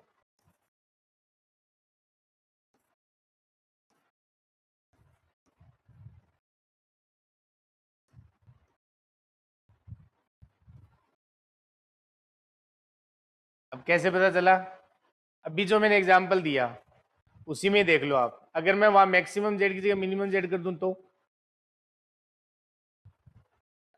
अगर इसी एग्जांपल में जो अभी हमने क्वेश्चन किया था, ध्यान तो देखो, अगर मैंने जो अभी क्वेश्चन किया है, ये तो क्वेश्चन है, अगर मैं यहाँ मिनिमम जेड कर दूं तो इसके पास क्या कौन सा हल आएगा? इस्तेमाल 0 0, एक ही तो आएगा। तो इसमें एक जो अपने पास उद्देश्य फलन है वो कंस्ट्रेंट के पैरेलल है, लेकिन सर यहाँ तो एक ही ऑप्टिमल सॉल्यूशन होगा इसके पास, तो वैकल्पिक इस्तेमाल आए क्या? इसलिए हमेशा जरूरी नहीं। ये भी देख लो, और भी एग्जाम्पल लिखवा देता हूँ, यहाँ से पता चल गया ना।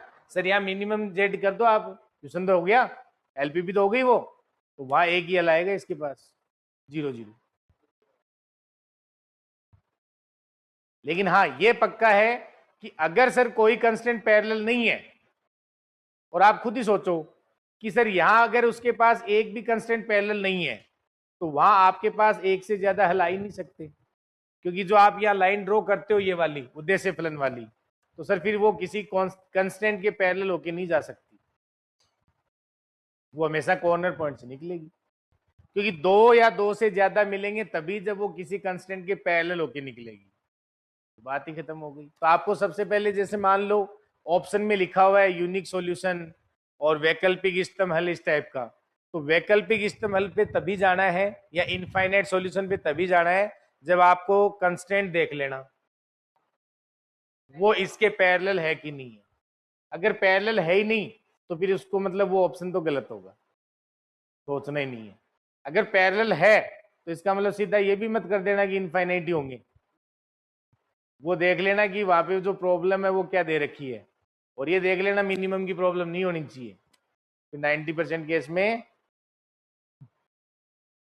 90% केस बोला है मैंने, हमेशा ही गारंटी नहीं है। इसलिए मैं इसको लिखवा देता हूं पहले ही कि भाई यहाँ पे मैंने लिखवा दिया है कि इसका विलोम सत्य होना जरूरी नहीं है। ये मत कर देना कि कंस्टेंट पैरेलल था, सर ने कहा था, हम तो सर इनफाइनाइट लगाए नहीं, क्योंकि और भी क्वेश्चन एग्जाम्पल बना सकते हो। लो अगर मान लो मैंने कह दिया कि मिनिमम जेड बराबर है मान लो x1 प्लस, या अपन यूं कह दें 2x1, या चलो ऐसे लिख देते हैं x1 प्लस x2, ठीक है। और यहाँ मैंने जो अपने पास कंस्टेंट है वो एक ले लेता हूँ x1 प्लस x2, और ये लेस देन इक्वल टू 1, और सर यहाँ पे x1 x2 is greater than equal to 0, ये भी तो एलपीपी है। अब बताओ इसमें क्या आएगा? सर इसमें सीधा सीधा बना देते हैं, ये लाइन आ जाएगी, कौन सी लाइन आएगी? 1 0 और यहाँ पे 0 1, तो इसमें कौन सा क्षेत्र आएगा? ये वाला ही आएगा, आया ना। अब आप देख लो इसमें ये 0 0 पॉइंट है, तो अब आप इसमें वैल्यू रखोगे 1 0 पे तो 1 आएगी, 0 1 पे भी 1 आएगी, और 0 0 पे क्या आएगी? 0, तो इसका मिनिमम मान क्या आएगा? 0। जबकि देख लो ये जो कंस्टेंट है वो इसके पैरेलल है कि नहीं है? पैरेलल है, लेकिन सर यहाँ पे इष्टतम हल है वो एक होगा, यूनिक होगा। तो कंस्टेंट पैरेलल होने से वहां चॉइस मतलब पॉसिबिलिटी हो जाती है कि या तो एक हल आएगा या यूनिक इनफाइनाइट आएंगे, लेकिन सीधी गारंटी मत दे देना। लेकिन आरपीएससी इतना डीपली नहीं जाती है इसमें, जो अगर क्वेश्चन आता है तो वहां इनफाइनाइट मिल जाते हैं, तो फिर तो इनफाइनाइट आएंगे, ये सारे आ जाएंगे इस लाइन पे जितने भी हैं। हाँ लिख लो, बिल्कुल लिख लो, और इसी को मैं मैक्सिमम कर दूं तो यहाँ इनफाइनाइट सॉल्यूशन हो जाएंगे। हाँ दोनों लिख लो, आज अपन यहीं तक रखेंगे इसको, ठीक है, क्लास फिर लंबी हो जाएगी, क्योंकि आप लोगों के हाव भाव देख के तो अभी लग रहा है कि आप और पढ़ सकते हो, आप लोगों के हाव भाव देख के लग रहा है कि आप और पढ़ सकते हो अभी भी, है ना क्योंकि अब इसमें क्वेश्चन ही बचे हैं 5-7, बाकी ये कंप्लीट हो गया।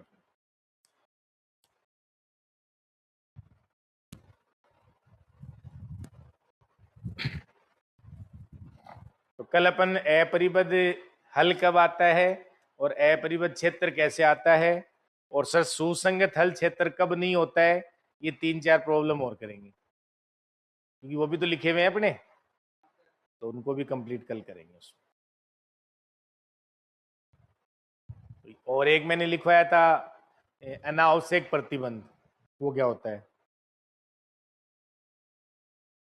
उसका क्या मतलब है, तो ये आप यहां तक पढ़ के आए कल,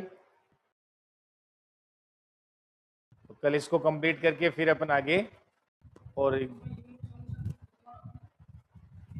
इसमें यूनिक होगा बिल्कुल, और 0-0 होगा, ये भी लिख लेना, यहाँ इस्तेमाल कौन होगा, 0-0, इस्तेमान क्या होगा, 0, इस्तेमान क्या हो जाएगा, 0 हो जाएगा, इस्तेमान 0 हो जाएगा।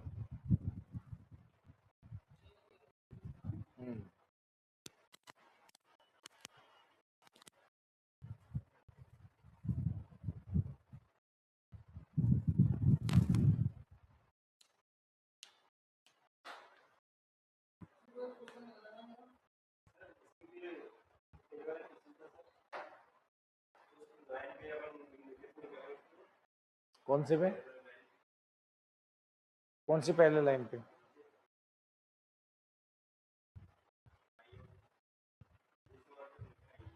ये मैं क्यों निकालने, वो तो रख रख के देखो जो इसको सेटिस्फाई करे, तो यही तो लाइन है वो, कौन सी लाइन, यही है क्या, नहीं ये नहीं, ये है, ये वाली लाइन है ना, ये कौन सी, ये वाली लाइन है। हाँ तो इसमें देखो x1 x2 के मान रखो जिसको रखने पे 5 आ जाए, वो पेयर बना बना के देखने पड़ेंगे आपको, ऐसे तो कैसे बताओगे, तो कॉर्नर पॉइंट तो बता सकते हो, लेकिन हमें एग्जाम में क्यों ढूंढने इनको, ऑप्शन में दे देगा, हमें तो रख के देखना है, वो इस लाइन का पॉइंट है नहीं, आपको कैसे पता चलेगा, इसमें रख के देख लेना, इसको सेटिस्फाई करना चाहिए जब तो है, वरना नहीं है, बस, ठीक है। अभी जो आपने पढ़ा इसमें किसी को कोई डाउट है क्या, क्लियर है, तो क्या क्या पढ़ा जल्दी से बोल दो देखें, जल्दी से। सबसे पहले ये मैंने वर्ड बताया तो याद हो गए होंगे सबको, अद्वितीय हल क्या होता है और वैकल्पिक इष्टतम हल क्या होते हैं, या दो या दो से ज्यादा अधिक हल बोल देते हैं, है ना, ये सारे वर्ड याद हो गए होंगे, तो ये आप इसलिए मैंने पहले लिखवा दिए थे कि ये आपको कम से कम ऐसे लगे जाने पहचाने से हैं, और अब शायद जाने पहचाने से हो गए होंगे। और अब क्या करना है इसमें, वही ये अपने की प्रतिबंध और ग्राफ बनाना है, असमिकाओं के हल क्षेत्र बनाने हैं, फिर कॉमन एरिया देखना है, सर या तो वेनिस्ट हल क्षेत्र विद्यमान होगा या नहीं होगा, तो ये नहीं होगा वाला क्वेश्चन मैं कल करवाऊंगा आपको, ठीक है। और जब सुसंगत हल क्षेत्र विद्यमान है तो सर यहाँ पे वही परिबद्ध या अपरिबद्ध, तो परिबद्ध वाले क्वेश्चन तो अपन ने करे आज, अपरिबद्ध वाला कल क्वेश्चन करवाऊंगा मैं, अपरिबद्ध क्षेत्र कब आता है और अपरिबद्ध हल कब आता है, वो वाले क्वेश्चन अपन करेंगे, ठीक है। तो ये अपन ध्यान रखेंगे, और बाकी इसमें अपन ने बस क्वेश्चन किए हैं, हाँ वो बता देते हैं, इसमें नहीं है ना डाउट, ठीक है। चलो मिलते हैं कल, इसे आगे कंटिन्यू करेंगे।